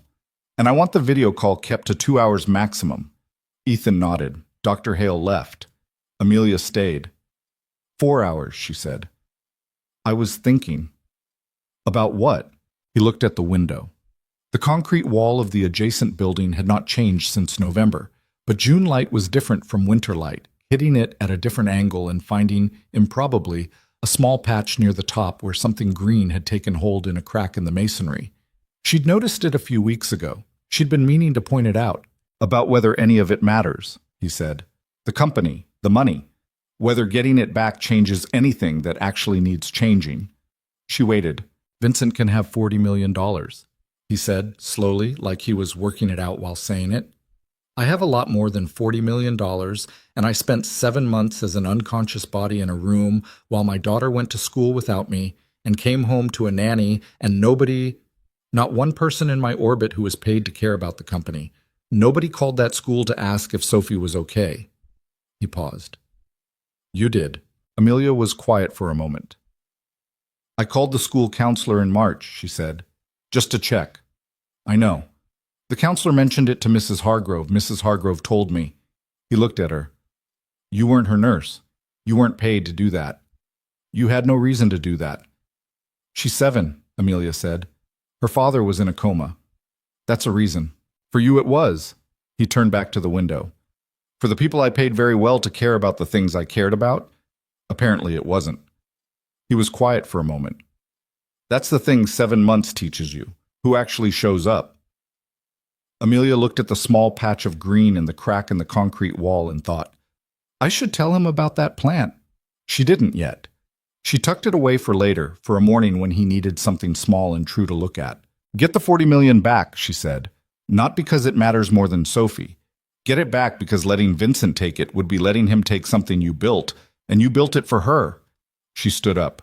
But sleep more than 4 hours. Both things can be true. He looked at her for a moment with that expression she'd stopped trying to categorize. You're very good at that, he said. At what? Making complicated things simple without making them smaller. She picked up her chart. That's the whole job, she said. She meant nursing. She wasn't sure that was entirely what he heard. Sophie came back on a Saturday again, which was becoming a pattern, and this time Amelia was working. She was at the nurse's station at the end of the hall when the elevator opened. The elevator that had, in an event Amelia had reported to Ethan with considerable satisfaction, finally been repaired in the 3rd week of May, and a little girl walked out ahead of a tall woman who must have been Mrs. Hargrove. Sophie Mercer was small for 7. Dark hair pulled into 2 uneven pigtails that suggested she'd had opinions about how they should look, and those opinions had not entirely aligned with Mrs. Hargrove's execution. She was wearing a green jacket over a shirt that had what appeared to be a cartoon dinosaur on it, and she was carrying a backpack that was too large for her, and a paper bag that she held carefully with both hands. She walked down the hall with the particular purposefulness of a child who knows exactly where she is going and is not interested in detours. She stopped at the nurse's station and looked at Amelia. Are you the nurse? She asked. Not rudely, just directly, in the way that children were direct before they learned to soften things. I'm one of the nurses, Amelia said. I'm Amelia. My dad talks about you. Sophie set the paper bag on the counter. He said you talked to him when he was sleeping. Amelia looked at the paper bag, then at Sophie. That's right. I talk to my fish when I'm doing homework, Sophie said, apparently establishing the logical framework of this situation. They can't understand me, but I think they like the sound. That's probably exactly right, Amelia said. Sophie nodded, satisfied. I brought him cookies. Mrs. Hargrove said he probably can't eat cookies yet because of the... She paused, clearly reconstructing a word she'd memorized. Swallowing therapy. But I made them anyway because I thought maybe he could look at them. She considered this. Is that stupid? No, Amelia said immediately. That's actually very smart. Looking at something good while you're working toward being able to have it is good motivation. Sophie appeared to find this professionally satisfying. That's what I thought. She picked up her bag. Can I go in? He's expecting you, Amelia said. Sophie walked down the hall. Mrs. Hargrove, who had been standing a diplomatic distance back during this exchange, caught Amelia's eye and gave a small, tired, genuine smile that communicated approximately 17 things without saying any of them. Amelia watched Sophie push open the door to room 14 and go in. She heard faintly from down the hall, I brought cookies. And Ethan's voice, rough and slow, but warm, in a way that was entirely different from how he spoke about anything else. I can see that, Bug. Come here. Amelia went back to her chart. She was smiling and she didn't try to stop. The board meeting happened on a Thursday and lasted 4 hours and 40 minutes, which was 2 hours and 40 minutes longer than Dr. Hale had authorized, and which Amelia found out about when she arrived for the evening check to find Ethan gray with exhaustion and his left hand tremoring in a way that was well past the threshold she'd been monitoring. 4 hours and 40 minutes, she said. It ran long. You think? It's done. He leaned his head back against the pillow. His eyes were closed. Vincent resigned. Garrett resigned. 3 board members who sided with them are gone. A pause. The audit findings were thorough. Is that a good thorough or a bad thorough? Good for me. Bad for them. He opened his eyes. 42 million, not 40. There were secondary transactions I hadn't found yet. Amelia checked his blood pressure. It was higher than she wanted. Ethan, I know. I'm serious. This level of stress, sustained. I know, he said again. It's done now. The legal process will run its course without me in the middle of it. I told my attorney to handle everything from here. He turned his head and looked at her. I need something else to focus on. Like physical therapy. Like what I'm going to do differently. He said it quietly, not dramatically, not with the weight of pronouncement, just a statement of fact. I've been thinking about it for months. What I was doing before was, I was building. That was the whole thing. Build the company, grow the assets, secure Sophie's future. And somewhere in there I forgot that securing her future meant more than making sure the money was there. Amelia finished charting his vitals without responding immediately. She was thinking about how to say the next thing accurately. You hadn't forgotten, she said. You were just doing it wrong. There's a difference. He looked at her. People who've forgotten don't lie in comas thinking about their 7-year-old school counselor, she said. You just got the weights wrong. Put the work on one side of the scale and told yourself it balanced. It didn't balance. No, but recognizing that isn't nothing. He was quiet for a moment. The tremor in his left hand was settling now that he'd stopped pushing. She watched it happen, the way she watched all his physical indicators, with the particular attention of someone whose job was to track the distance between where a patient was and where they needed to be. Can I ask you something? He said. Sure. What do you do when you're not here? She looked at him. It was an odd question for their dynamic. She'd spent months talking about her life in the incidental, one-sided way of someone who didn't expect to be heard, and now that he could actually respond, the conversations had been mostly about him, which was appropriate given that he was the one in a hospital bed. I go home, she said. I check on my mother. I call Marco if he hasn't called me. I watch things on my laptop that I fall asleep in the middle of. Marco is your brother. Yeah. What's wrong with him? She raised her eyebrows slightly. Why do you think something's wrong with him? Because of the way you say his name, Ethan said. You say it like my mother used to say my name when I was doing something that worried her. Amelia was quiet for a moment. She wasn't used to being read. She was usually the one doing the reading. He's fine, she said. He's just going through something. He's young and the city's expensive and his job isn't good for him, but he doesn't want to hear that from me. Why not? Because I'm his older sister, and I've been the responsible one since we were kids, and he associates my opinions with obligations he doesn't want. That's not your fault. No, she agreed. But it's still true. He watched her for a moment. Do you have a lot of people who let you help them? The question landed in a place she hadn't expected. She thought about it honestly. I have patients, she said, And my mother. And Marco, when things get bad enough that he runs out of other options. She straightened up. I'm not complaining. I didn't think you were. I'm good at this. Taking care of things, people. It's what I'm built for. She said it without self-pity, which was the only way she could say it. It doesn't bother me that it goes one direction most of the time. Ethan looked at her in the long, precise way he had, the way she'd initially found unnerving and had gradually come to simply accept as part of how he processed the world. Do you believe that? He asked. Or is that just what you tell yourself so you don't have to think about it? The question sat there. Amelia looked at him. That's a very rude thing to say, she said. I know, I'm sorry. He didn't look entirely sorry. You're not entirely sorry? No, he agreed, but I'm partially sorry. She looked at him for another moment. Then she said, both. It's both. She picked up the chart. Sleep. Real sleep, not work sleep. She walked to the door. Amelia. She stopped. Thank you, he said, for the honest answer. She stood in the doorway for a moment with her back to him. You're very irritating, she said, for someone I spent 3 months talking to about the elevator. She heard the almost smile in his voice when he said, I know, I've been told. She went out into the hallway and stood there for a second with her chart against her chest, listening to the ordinary sounds of a hospital floor going about its business. And she thought about the question he'd asked and the answer she'd given, and the fact that both things being true simultaneously was not a comfortable place to be. She had known that already. She was less good at pretending she didn't than she used to be. The complication arrived on a Tuesday morning in mid-June without announcement, in the form of a woman named Diana Cole. Amelia had heard the name before, peripherally, in the context of the board restructuring. Diana Cole was one of Ethan's longest-tenured board members, one of the 3 who had sided with Vincent in the early months, and then quietly reversed position when the audit findings came out. She was 61 years old, had built her own financial services firm in the 90s, and was, according to the 3 separate people who mentioned her in Amelia's presence, formidable. She arrived at 9 a.m. without an attorney and without an appointment, and told the nurses' station she was there to see Ethan Mercer on board business. The nurses' station called Amelia.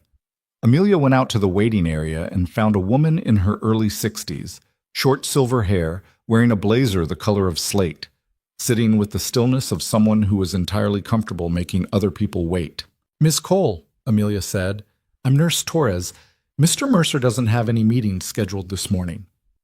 Diana Cole looked at her with the assessment of someone who was very good at reading rooms. You're the one who kept talking to him. I was his nurse. Still are, I understand. She crossed her legs. I'm not here to cause trouble. I'm here because the situation with Vincent was partly my responsibility, and I'd like to speak with Ethan directly. She paused. I sided with Vincent in January. I thought Ethan wasn't coming back. I was wrong, and I'd like to say so to his face. Amelia looked at her. I'll ask if he's willing to see you. Fair enough. She went back to room 14. Ethan was in the middle of his morning physical therapy session, walking the hall, which he was now doing 3 lengths before he stopped, and she waited until he'd finished and sat back down before she said, Diana Cole is in the waiting room. He went still. She says she's not here to cause trouble, Amelia said.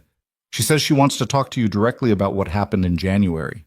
What January means is that she voted to let Vincent restructure the board's oversight powers, Ethan said, which is what made everything else possible. I know.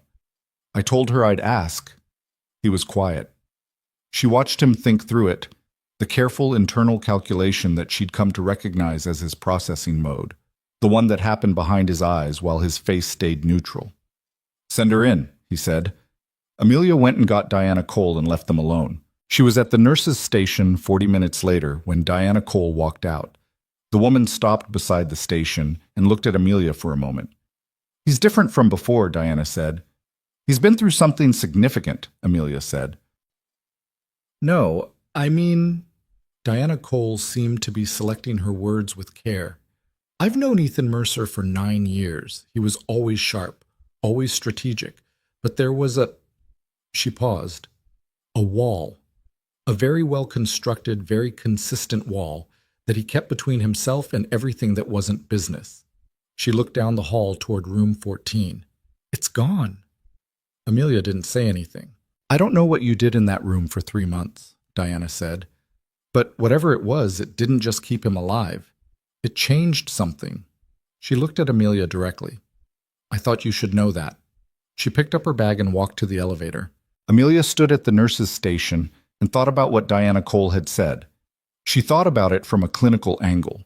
She was good at the clinical angle. She could use it like a tool, examine things through it, and keep a useful distance. Then she put the clinical angle down and just thought about it. The wall. She'd seen it. In the early weeks, when Ethan had been learning to speak again and the conversations had been careful and bounded, she'd felt it. The places where he redirected, the questions he didn't ask, the particular way he could be entirely present and entirely closed at the same time. It was less there now. She didn't know what to do with that information, so she filed it beside the other things she wasn't sure what to do with and went to check on her other patients. The evening that Amelia told him about the plant was the last evening of June, and it happened the way the best things in their conversations happened. Without plan, without purpose, just the accumulation of ordinary time in a room that had gradually become something neither of them had a good word for. He was eating dinner, soft food still. The swallowing therapy was ongoing, which he found humiliating and which he was addressing by being extremely good at it out of sheer stubbornness. And she was finishing her charting near the window when she finally said, "There's a plant in the wall." He looked up. She pointed. Up near the top of the concrete wall of the adjacent building, just visible in the evening light, the small green thing that had appeared in the crack in the masonry sometime in spring. He looked at it. "I've been meaning to tell you for a month," she said. "Every morning I'd look at it and think I'd mention it, and then we'd start talking about something else." He was quiet for a moment. "What kind of plant?" "I don't know. Something stubborn." He looked at it for a long time. She watched him look at it. "I've been staring at that wall for 6 months without seeing that," he said. "You were busy. I was in a coma for half of that." "Comas are busy," she said. "You had a lot to think about." He almost smiled. Real smile now, not the almost. She'd stopped calling it an almost somewhere in the 4th week, when the muscles had recovered enough to make the full version, and he'd started using it without quite seeming to notice. "That's a generous way to describe a coma." "I contain multitudes," she said. He laughed. It was the first time she'd heard him laugh, and it was short and a little rusty from disuse, like something that hadn't been run in a while, and it was the best sound she'd heard in a long time. She looked at the plant in the crack in the wall and thought, something stubborn. She thought, yes.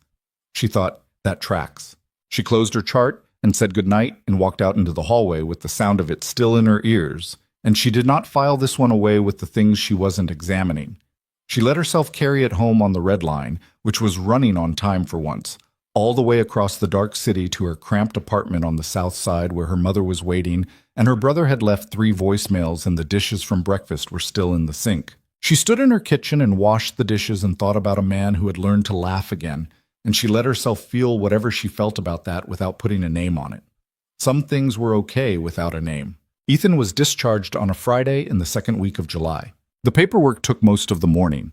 There was a final neurological assessment from Dr. Hale, a last session with Dr. Reyes, who gave him a set of speech exercises to continue at home and watched him do them once with the careful eye of someone who knew the difference between a patient who would follow through and one who would not, and then decided without saying so that he would.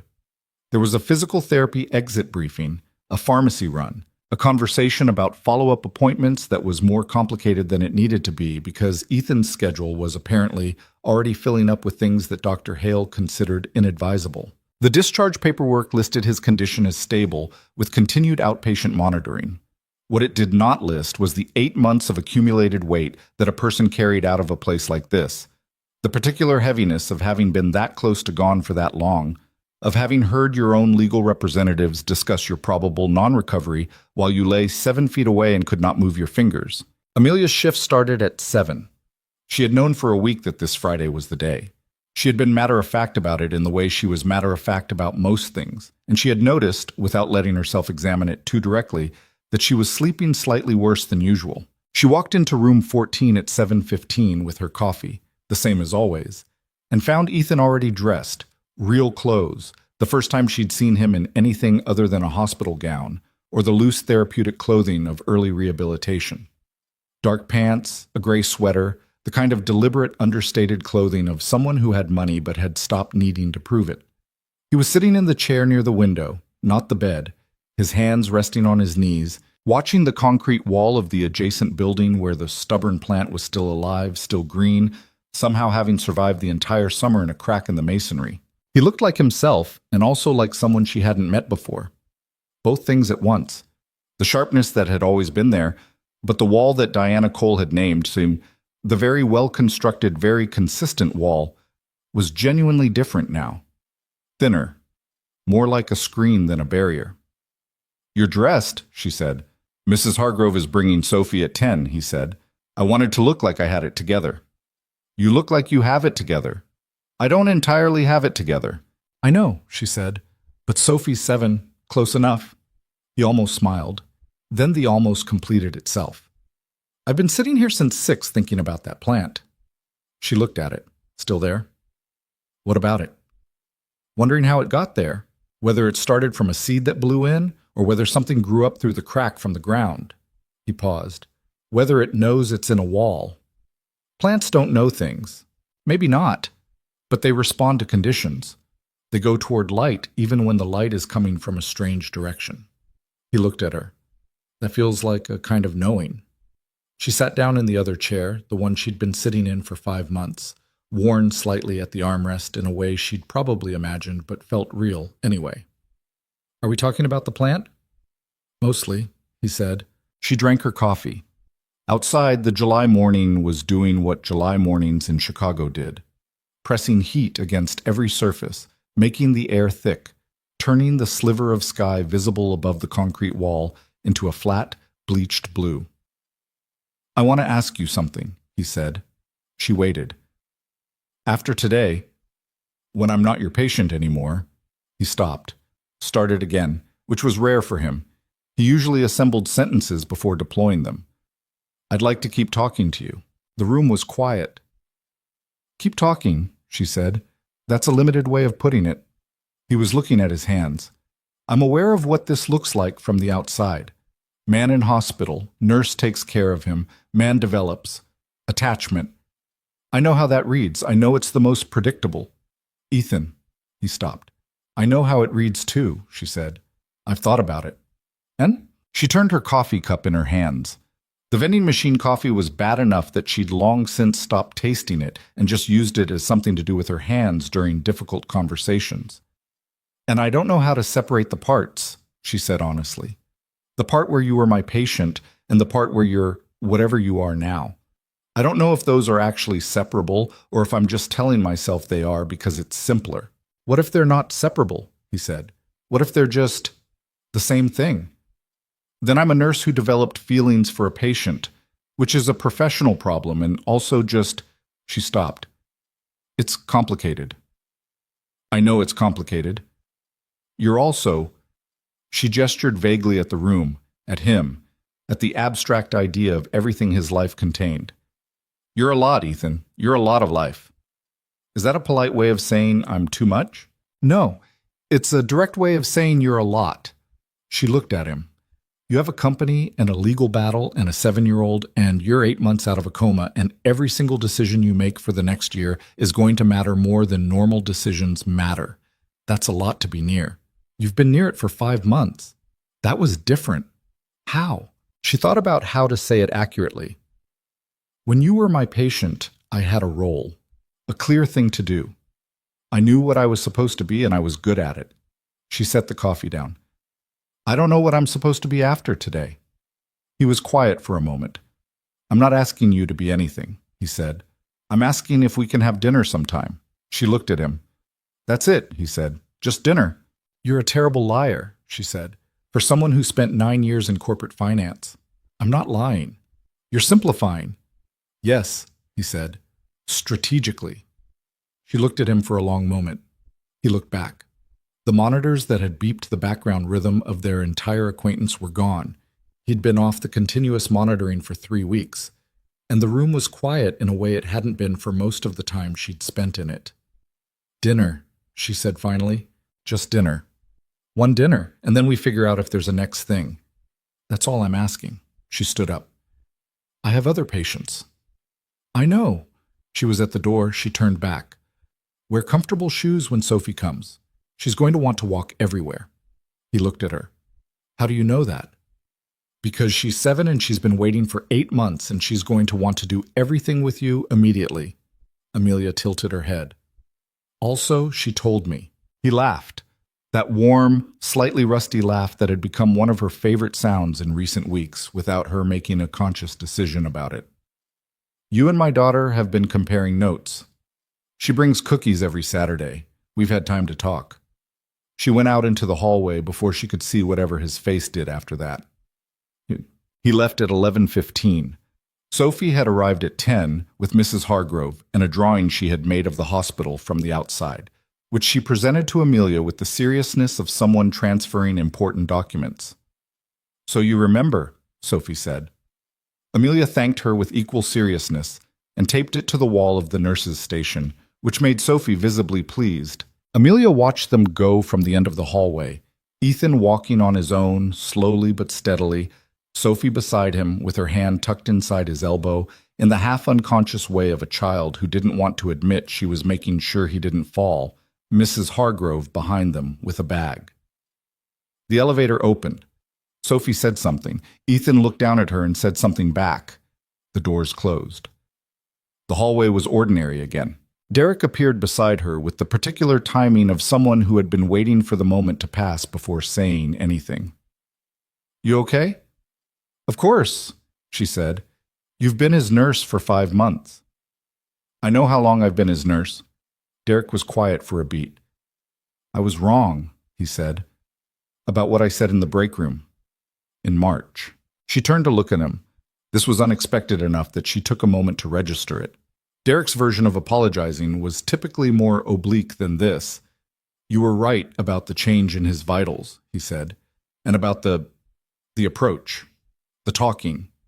He picked up his chart and looked at it without actually reading it. I've been doing this 12 years and I told myself I'd seen everything worth seeing and I didn't. He stopped. I didn't give you enough credit. Thank you, Derek, she said, and meant it. He nodded and walked away because Derek's capacity for emotional directness had a hard ceiling, and he had just hit it. Amelia watched him go and thought that the day was full of unexpected things, and it wasn't even noon. Bam! She called Marco that evening. He picked up on the 3rd ring, which was better than usual. Hey! Hey! She was on the couch with her shoes off and a glass of water she'd poured and not touched. How's the warehouse? Same. A pause. Hot. Summer loading dock is brutal. I know. I'm sorry. It's fine. The defensive edge that lived in his voice whenever she expressed concern was there, but quieter than usual. How's work? My long-term patient was discharged today. The coma guy? He wasn't in a coma when he left. Right. Obviously. She could hear him moving around on his end, the sound of a television going quiet, the specific acoustic of his apartment which she knew well enough to picture. You okay? She thought about the question. It was the same question Derek had asked, and she'd answered automatically. Marco asking it felt different because he knew her in the way only people who had grown up alongside you could know you. Imprecisely, incompletely, but with an instinct that bypassed everything she'd constructed to manage the impressions she made. I don't know yet, she said. A pause. Was it just a job thing? I don't know that either. He was quiet for a moment. Mia. She hadn't been called that in a while. He used it rarely and selectively. What? You're allowed, he said. Whatever it is. You're allowed to have it. She looked at the ceiling. You sound like Mom. Mom would have said it louder and with more gesturing. That got a small laugh out of her. How would you know? You never call her. I called her Tuesday. You did? She told me about her blood sugar for 45 minutes. He sounded aggrieved about this in a way that was clearly not entirely genuine. I'm a good son. You're an adequate son. Adequate's all anyone can hope for. Another pause, softer. Are you good? I'm okay, she said. I think I'll be good. Okay's fine, he said. Okay gets you to good eventually. She talked to him for another 20 minutes about nothing in particular. The warehouse, a movie he'd watched, a neighbor's dog that had apparently developed a personal vendetta against the mailbox. Ordinary things, the kind that held you in place when you needed holding. After she hung up, she sat in the quiet apartment and thought about what he'd said. You're allowed. Simple enough. Not a solution to anything, but accurate in the way that simple things sometimes were. She got up and ate dinner and went to bed and slept better than she had in 2 weeks. The dinner happened on a Wednesday evening, 12 days after Ethan's discharge. He had texted. One of the stranger adjustments of his recovery had been watching him relearn the rhythms of normal communication, texting and email and phone calls, the 1,000 small technological threads of a life that had been cut in November and needed rethreading. And he had been characteristically direct about it. Wednesday, if you're free. I know a place on Randolph. Nothing impressive, just food. She had looked at the text for about 30 seconds and then written back, Wednesday works. The restaurant was a small Italian place, not the kind with white tablecloths and ambient lighting designed to imply significance, but the real kind, cramped and warm and smelling of garlic and something that had been simmering for hours, with a handwritten specials board and a host who had the accent of someone for whom the food was a heritage rather than a concept. She arrived first, which she had intended to do, partly because she was always early and partly because she wanted to be settled before he got there, rather than navigating the particular awkwardness of an entrance. He arrived 7 minutes later. He was still thinner than his pre-stroke photographs, still moved with a deliberateness that would probably always be slightly different from before, the body's memory of what had happened to it. But he walked without any support, and his color was good, and he looked, she thought, like a man who had recently discovered that he was still alive and was cautiously deciding what to do about that. He sat down across from her. You're early. I'm always early. You knew that. I knew that, he agreed. The waiter came. They ordered, the waiter left. The ambient noise of a full restaurant settled around them. Other people's conversations, the clatter of the kitchen, someone's kid at the table near the door, asking loudly about breadsticks. This is strange, Amelia said. It is, Ethan agreed. You're not in a hospital bed. I'm very aware of that. And I'm not carrying a chart. I noticed. He looked at her across the table. Is it bad strange or just strange? She thought about it. Just strange. The kind that goes away once you get used to the new version of something. I can work with that. The food came. They ate. The conversation moved in a way that was different from the hospital and also continuous with it. The same quality of directness, the same absence of performance that had characterized every conversation in room 14. They talked about Sophie, who had apparently spent the first 2 days after his discharge redesigning the layout of his home office for reasons that were not entirely clear, but that Ethan had decided to accommodate because he'd been gone for 8 months, and Sophie was entitled to a few organizational opinions. They talked about Dr. Hale, who had cleared him for light work in increments that Ethan described as glacially conservative and that Amelia described as medically sound, and they talked about this with enough energy that the people at the adjacent table glanced over. She told him about her mother. Not the summary she gave people when the topic came up, but the actual version. Rosario Torres at 63, managing type 2 diabetes with the selective compliance of someone who had been independent for 40 years and found medical instruction to be at best a suggestion, who made the best tamales Amelia had ever eaten, and who called Amelia every Sunday morning at 8, regardless of what Amelia had been doing the night before, and who had, 3 months ago, looked at Amelia over the phone and said, You sound different lately, mija. You sound like you have something to think about. And Amelia had said, It's just work, Mom. And Rosario had made the sound she made when she was allowing something to go by without pushing on it, which was different from agreement. Ethan listened the way he always listened, without interrupting, without performing attention, just actually listening. What did you tell her? He asked. About Rosario. I told her it was work stuff. Was that true? Partially, she said. He nodded. She'll want to meet you, Amelia said, and then registered what she'd said and added, Eventually, if this becomes a thing that exists, I'd like to meet her, he said. No hesitation. She looked at him. You'd like to meet my mother? She raised you. She sounds formidable. Yes, I'd like to meet her. He said it simply, like it was obvious. I'd also like her recipe for tamales if that's on the table. Amelia stared at him. You're asking about tamale recipes. Priorities. She laughed.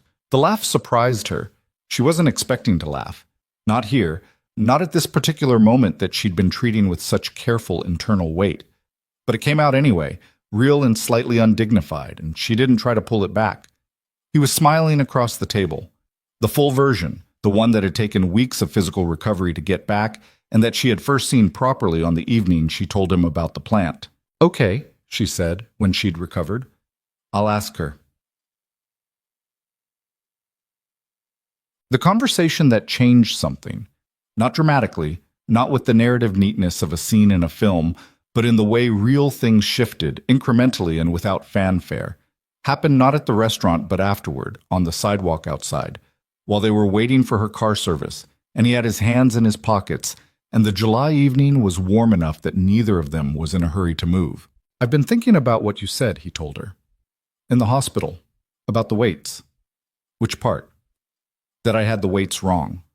Not that I'd forgotten what mattered, just that I'd put the work on one side and convinced myself it balanced. He looked down the street. I've been thinking about what balancing it actually looks like. Not in theory. In practice. And I'm restructuring things at the company. Not just cleaning up what Vincent did, actually restructuring, scaling back. There are 3 fund managers who can run the day-to-day without me in the middle of it.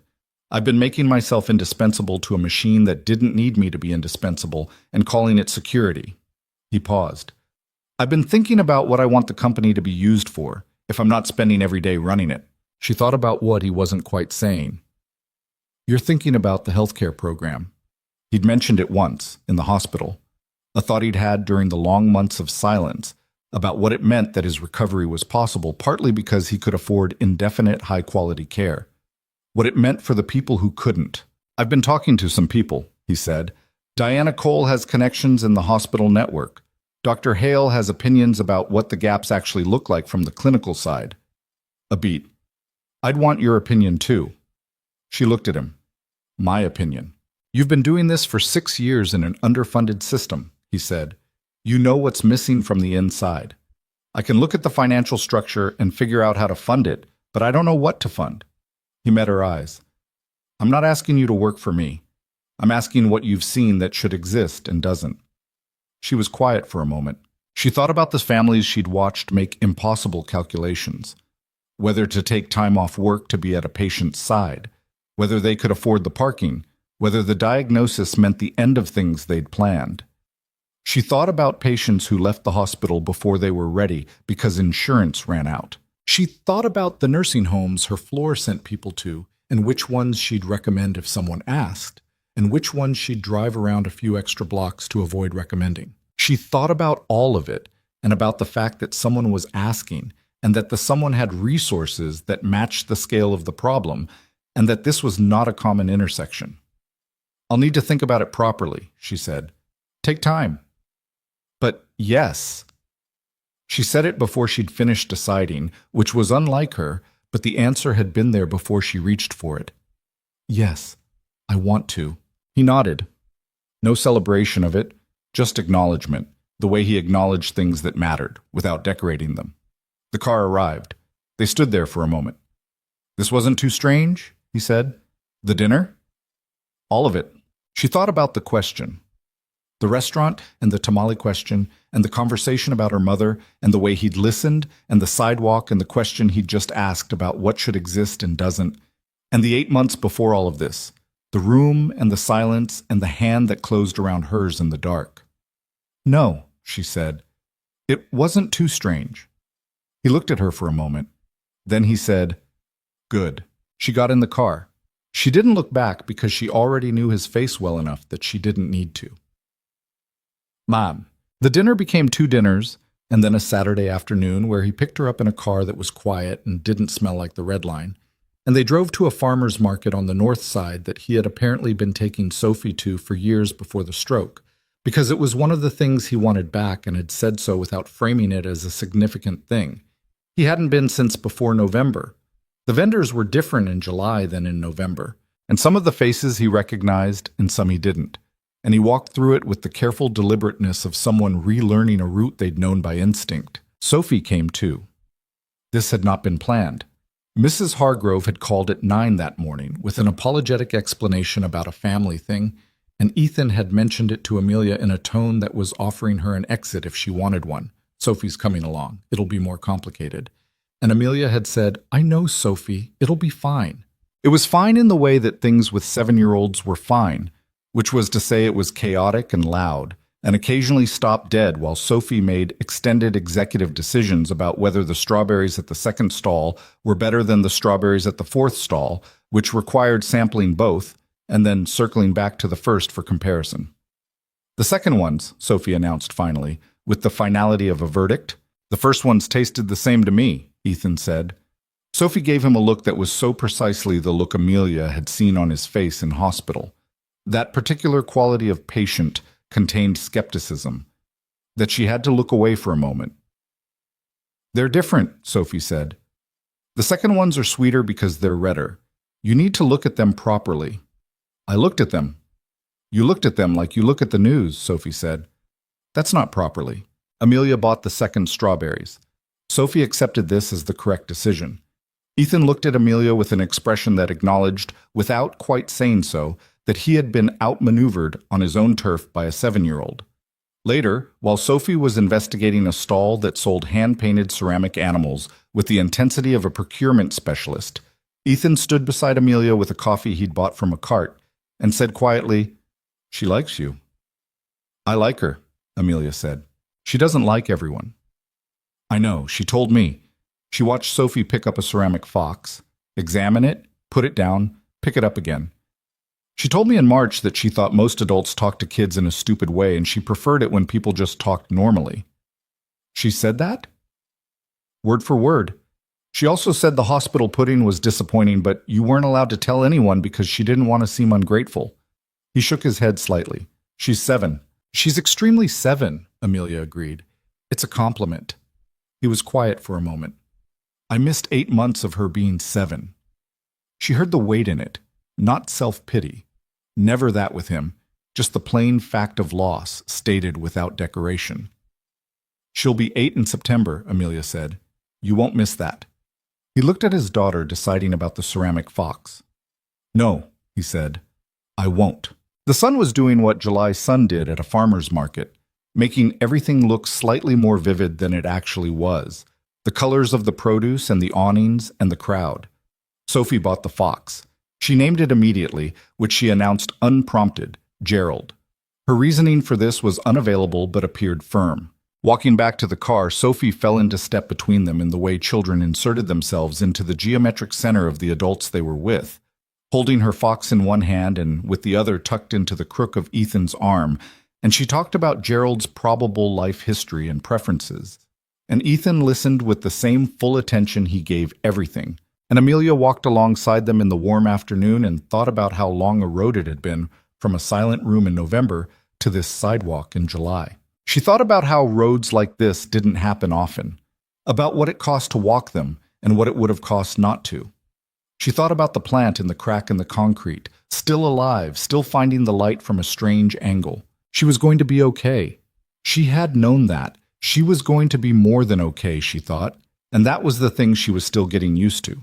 Not the okay, but the more than, the unexpected possibility of it, the way it had arrived sideways when she wasn't looking in the form of 2 words from a man who had spent months learning to hear her and had finally found the way to say so. Sophie reached over without looking and took Amelia's hand too, the ceramic fox clutched between them, still talking about Gerald. Amelia held on. The legal case against Vincent Mercer concluded on a Thursday morning in late September. And the outcome was not dramatic the way legal outcomes sometimes were in films. No moment of visible reckoning in a courtroom, no confrontation in a hallway. Vincent's attorney submitted a settlement agreement that his client signed without appearing in person, and the $42 million began moving back through the financial structures it had traveled through in the wrong direction 9 months earlier. Ethan called Amelia from his office, his real office, the one in the Mercer Capitol building on Michigan Avenue, where he had returned on a reduced schedule in August, 2 days a week at first, then 3, then 4, Dr. Hale monitoring the pace with the vigilance of a man who had learned that his patient's relationship with limits was complicated. And he said, "It's done." She was on her lunch break, sitting on the bench outside the hospital entrance where nurses went when they needed 10 minutes of air. "The settlement? Signed this morning. The funds are in recovery. There will be ongoing legal proceedings, but they don't need me in the middle of them." A pause. "It's done." She heard what was underneath the words. Not triumph. Something quieter and less clean.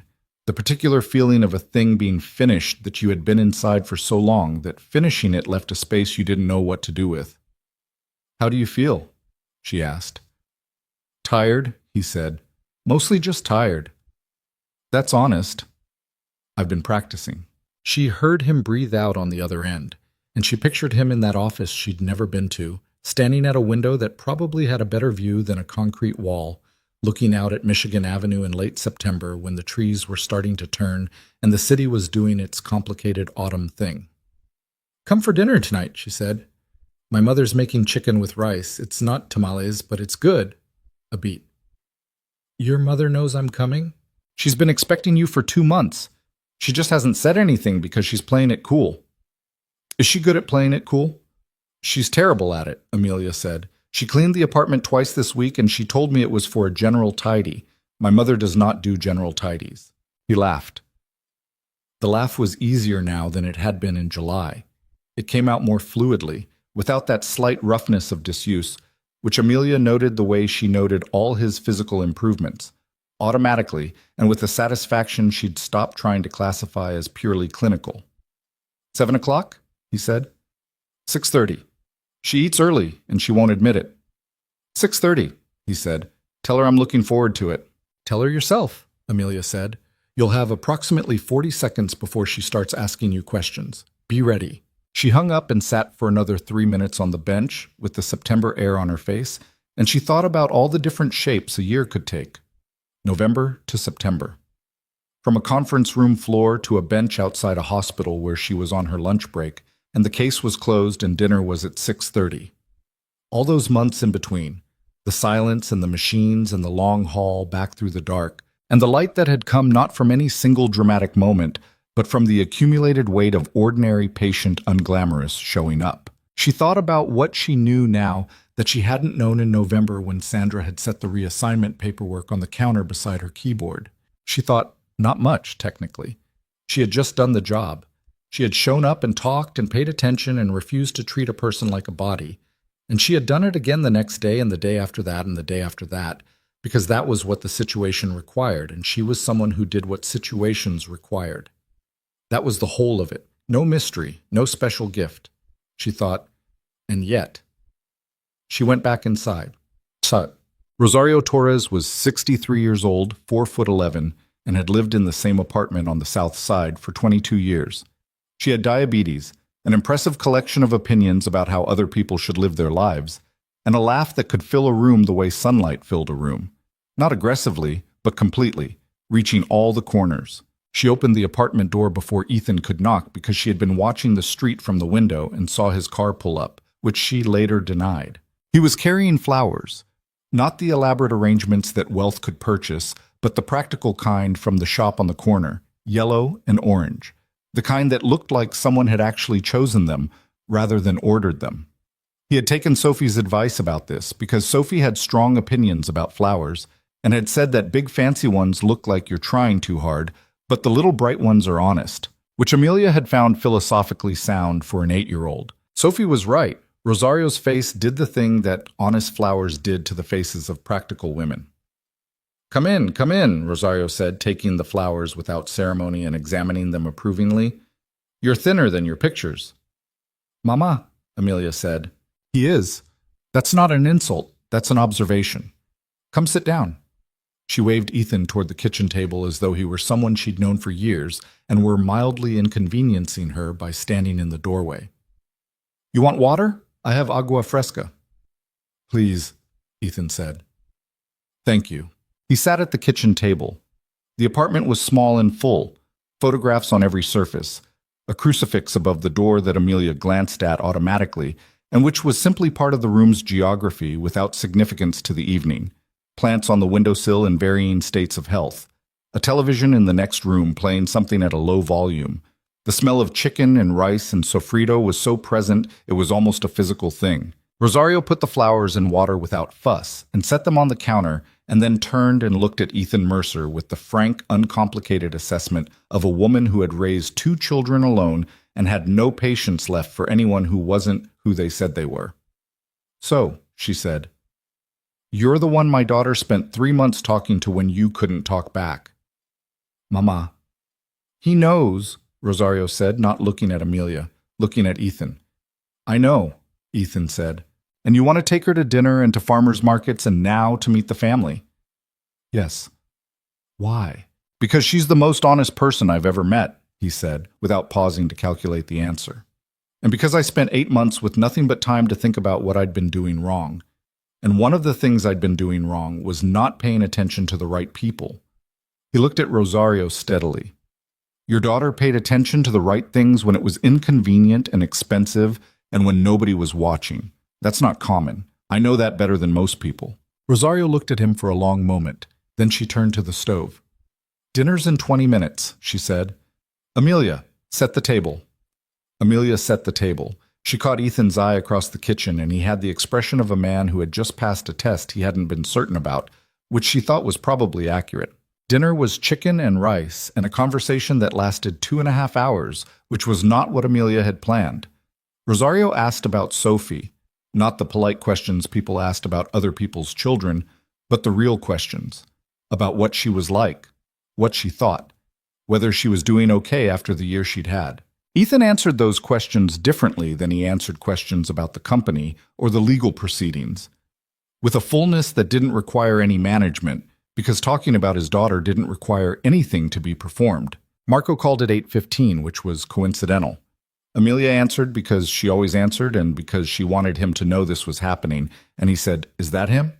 Is he there?" And she said, "Yes, don't." And he said, "Can I talk to him?" And she briefly considered this and then handed Ethan the phone because she had learned that trying to manage the Torres family's directness was a losing proposition. What followed was a 12-minute conversation between Ethan Mercer and Marco Torres that Amelia could only hear one side of, but which ended with Ethan saying, "Yeah, I can do that. Have her send me the resume on Monday," and handing the phone back to Amelia with the expression of someone who had been efficiently sorted by the universe. "What did you promise him?" she asked. He wants to move out of the warehouse job.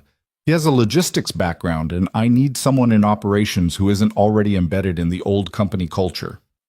He said this evenly, like it was a reasonable thing that had happened. "I'm not promising him anything. I'm looking at the resume." "Ethan, he's your brother, and if he's qualified, I'm not doing anyone favors by not hiring him. That's just allocation of available resources." "You have a very corporate way of doing kind things," she said. "I'm working on it." "I know," she said. "You're getting better." "Oh."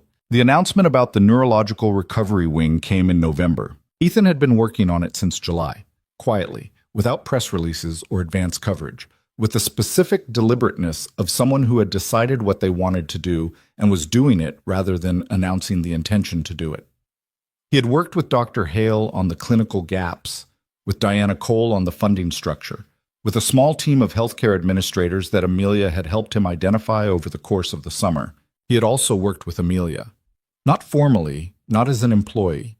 She had her job, which she kept, which she had never entertained leaving because the floor at St. Mary's was where she knew how to be useful, and she had no interest in trading competence for proximity to money.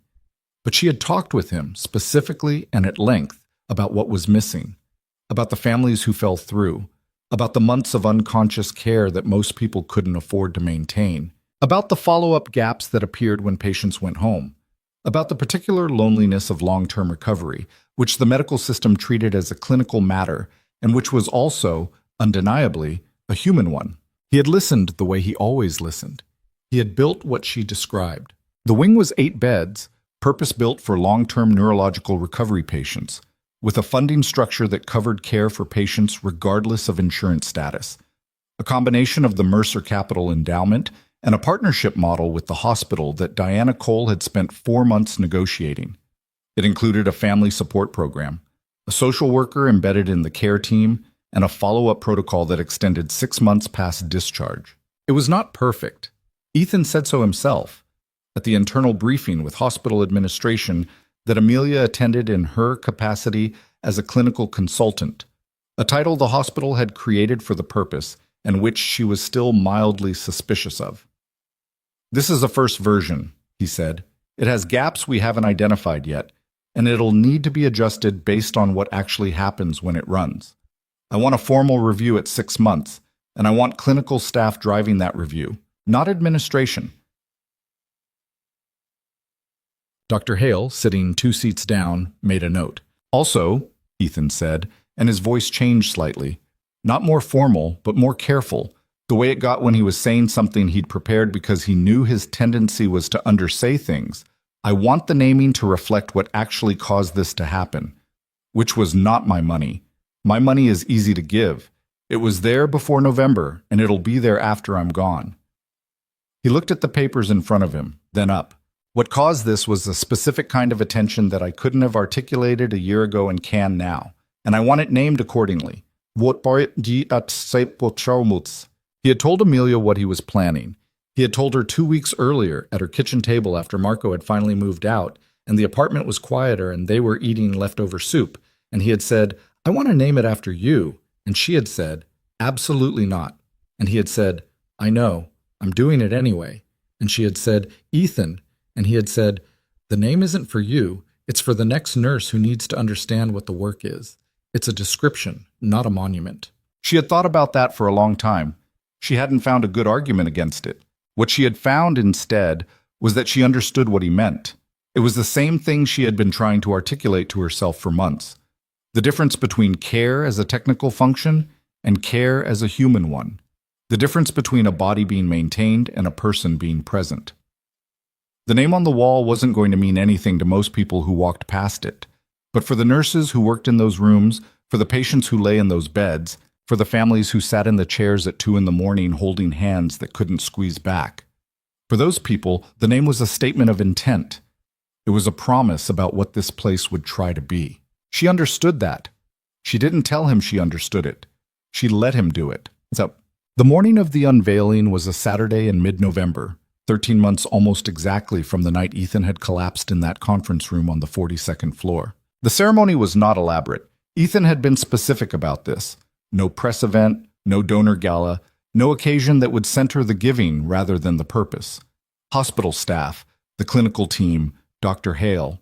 Amelia's mother, who had received a formal invitation delivered by hand and had dressed for it accordingly.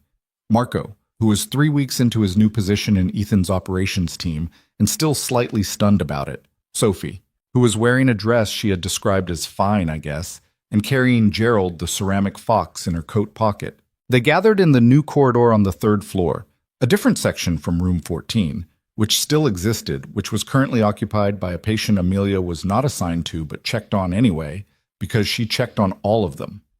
The corridor was clean and well lit, with windows that looked out on an actual courtyard rather than a concrete wall, and the doors to the 8 rooms had been painted a color that someone in facilities had described as warm white, and which was, genuinely, warmer than the institutional standard. At the end of the corridor, mounted on the wall at eye level, was the plaque. It was not large. Ethan had been deliberate about the size, too. Not a statement, not a monument. Just a name, and beneath it, in smaller text, a sentence he had written and rewritten 6 times before he thought he had it right. Amelia read it from across the corridor before they reached it. She read it, and she stopped walking, and she stood there in the middle of the hallway with her mother on one side and Ethan just behind her left shoulder, and she read it again. The Amelia Torres, Patient Humanity Center. And beneath, in smaller text, for the belief that being heard is part of being healed. The hallway was quiet, except for the ordinary sounds of a hospital. The distant beeping of monitors, a cart rolling somewhere, someone's phone. The sound she'd been hearing for 7 years and would keep hearing, she imagined, for a long time to come. She felt her mother take her hand.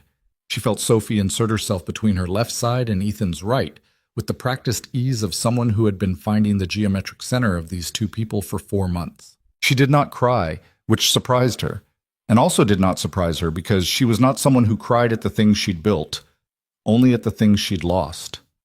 This was not a loss. This was a long way from a loss. "You spelled my name right," she said finally. She heard Ethan make a sound that was not quite a laugh, but was close. "I had help." Sophie proofread it, Sophie confirmed from the center position, twice, because the first person spell-checked it spelled Torres with one R. She sounded deeply aggrieved about this on Amelia's behalf. "Thank you, Sophie." "You're welcome. I also suggested the font, but no one listened." "What font did you want?" Marco asked from somewhere behind them. "Something nicer," Sophie said. "This one is fine, but it's a little boring." "The font is dignified," Ethan said. "Boring and dignified are sometimes the same," Sophie said. Rosario made a sound of pure, delighted approval. "She's right," she told Ethan. "You raised a smart one." "I had help," Ethan said again, and this time he meant something different, and Amelia knew exactly what he meant. And she did not say anything about it because she was still standing in front of the plaque and reading it a third time, and thinking about all the strange, unmappable routes that led people to the places they ended up. She went to work. This was the part that people who heard the story, and people did hear pieces of it, the way pieces of things always leaked out through the hospital network and the news coverage and the general osmosis of a city paying attention. This was the part people found hardest to understand. That after the plaque and the corridor and everything that had been built, Amelia Torres went back to her floor, put on her scrubs, picked up her chart, and went to work. She did not leave St. Mary's. She was offered things: consulting positions, speaking invitations, a profile in a healthcare publication that she declined politely and specifically. She stayed on the floor, she took her assignments, she did her rounds. What had changed was visible to people who paid attention and invisible to people who didn't. It was visible in the way she trained the newer nurses, two of whom she had taken on as informal mentees in the fall, young women who were good at the clinical work and still learning how to be present without being consumed by it, which was the hardest balance and the one that took the longest. She talked to them the way she wished someone had talked to her at 24, directly, without softening the difficult parts, but also without the world weariness that masqueraded as wisdom. She told them that the unglamorous work was the real work, that showing up consistently in a room where nothing seemed to be happening was not wasted effort, that patients who couldn't respond to you were still inside there, and the quality of your presence mattered, and this was not sentiment. It was clinical reality that the research was increasingly supporting and that experienced nurses had known for years before anyone studied it. She said it like she meant it, because she did. Derek, who had been watching all of this from a medium distance with the expression of someone revising a long-held position, stopped her in the break room one afternoon in December. "You should teach," he said, "formally, not just the informal stuff." "I'm a floor nurse," she said. "You're a floor nurse who's changed how 3 of our newer staff think about patient interaction in 6 months. He said it in the flat, factual tone he used when he was trying to deliver a compliment without it turning into a conversation about emotions. "That's a skill. You should use it." She thought about it. She told him she'd think about it, and she meant it, which was different from the polite version of that phrase. She was still thinking about it in January when she walked into a room, not room 14, a different room on the 4th floor, a transfer she'd picked up when their regular nurse called out sick, and found a woman lying in a coma following a car accident on the I-90 outside the city. No visitors, no flowers. The nurse's note said she had family in Indiana who had been notified and were having trouble getting to Chicago because of weather and logistics, and the kinds of obstacles that piled up on ordinary people at the worst moments. The woman's name was Patricia, 44 years old. A teacher, it said in the intake form under occupation. The kind of information that didn't belong in a medical chart, but that mattered. Amelia stood in the doorway for a moment and looked at the room, the monitors beeping, the IV lines, the particular stillness of someone who was somewhere that wasn't here, somewhere inside that nobody else could reach. She pulled the chair close to the bed and sat down. "Hi," she said. "My name is Amelia Torres. I'll be taking care of you today." She settled back in the chair, the same way she had settled into the chair in room 14 22 months ago, the first day she walked in and told Ethan Mercer she was going to talk at him whether he liked it or not. "I know you probably can't hear me, but I'm going to talk anyway." She talked. She talked about the weather. There was a cold front coming down from the north, and the weekend forecast was for 6 to 8 inches, which the city would handle with the competent resignation it applied to all winter precipitation. She talked about the view from the fourth-floor window, which was better than the third floor's concrete wall. She talked about the family that was coming, that they were trying, that the roads were bad, but they were coming. She stayed until her shift ended. Before she left, she made a note in the chart, the first entry of what she intended to be a detailed daily log of all the small things she observed, all the indicators that didn't fit into checkboxes but might matter. She wrote it with the same careful attention she had written Ethan's chart 2 years ago, when Derek had told her she was burning herself out, and she had thought, that's how it's supposed to work. She still thought that. She had just added something to it. She thought, and sometimes it gives something back. On a Saturday morning in February, Ethan and Amelia took Sophie to the farmer's market. It was the winter iteration, smaller, mostly root vegetables and preserved things and vendors who had decided that year-round commitment was worth the cold. Sophie found this philosophically interesting and said so. She was wearing a hat that she had chosen herself and that appeared to have ears, and she was carrying Gerald in her coat pocket, which was still his established position on outings. They walked. Sophie argued about the relative merits of different root vegetables, with a level of conviction that her teachers at school would probably have appreciated directed at something more academic. Ethan bought coffee from the same cart as always. Amelia bought the strawberry jam she'd been buying since October, when the last fresh strawberries had been replaced by preserved ones, because the woman who made it had the particular small producer pride of someone whose product was genuinely excellent, and Amelia found that satisfying to support. It was ordinary. It was so ordinary that someone watching them move through the winter market, the man with the coffee and the careful, deliberate walk, the woman with the jam and the easy observational attention, the child with the ear hat, and the ceramic fox and the strong opinions about produce, would not have known any of it, would not have known about November, about the conference room floor, about a room on the third floor of a hospital, where someone lay in silence for 7 months while the world made its calculations.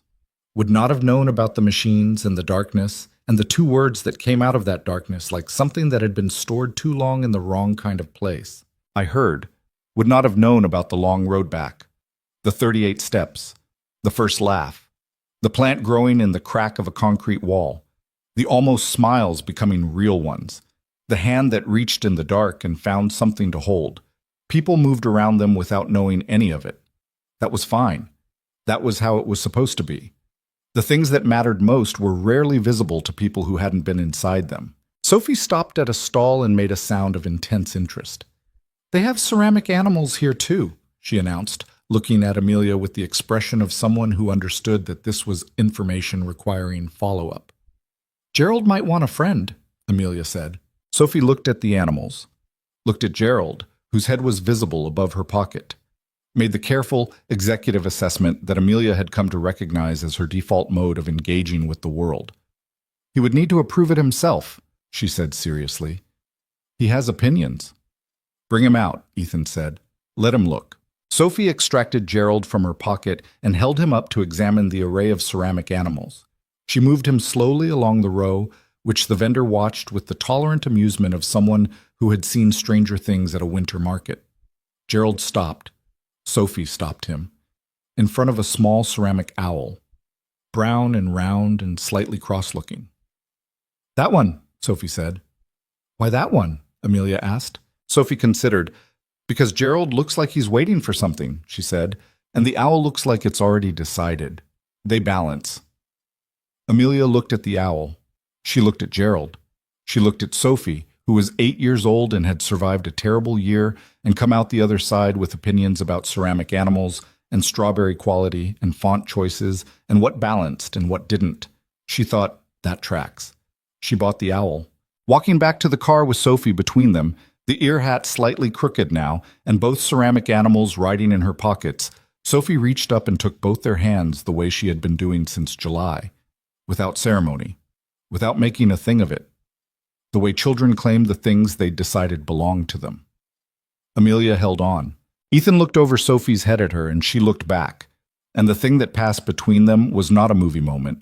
It was not scored or lit for significance. It was just 2 people who had found each other through the most unlikely and unglamorous of circumstances. through machines and silence and terrible vending machine coffee and 38 steps down a hospital hallway, looking at each other in ordinary February light and knowing, without needing to say so, that the knowing was enough. The wind came off the lake the way it always did in February, cold and without apology. Sophie complained about it.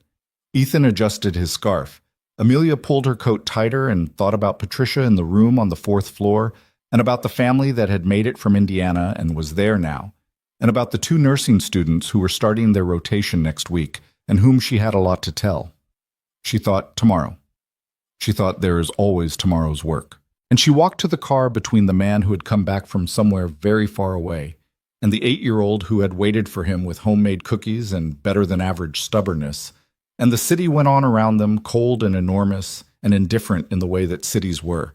And she did not mind the indifference one bit. She had her people. That was the whole of it. That was, she had learned more than enough.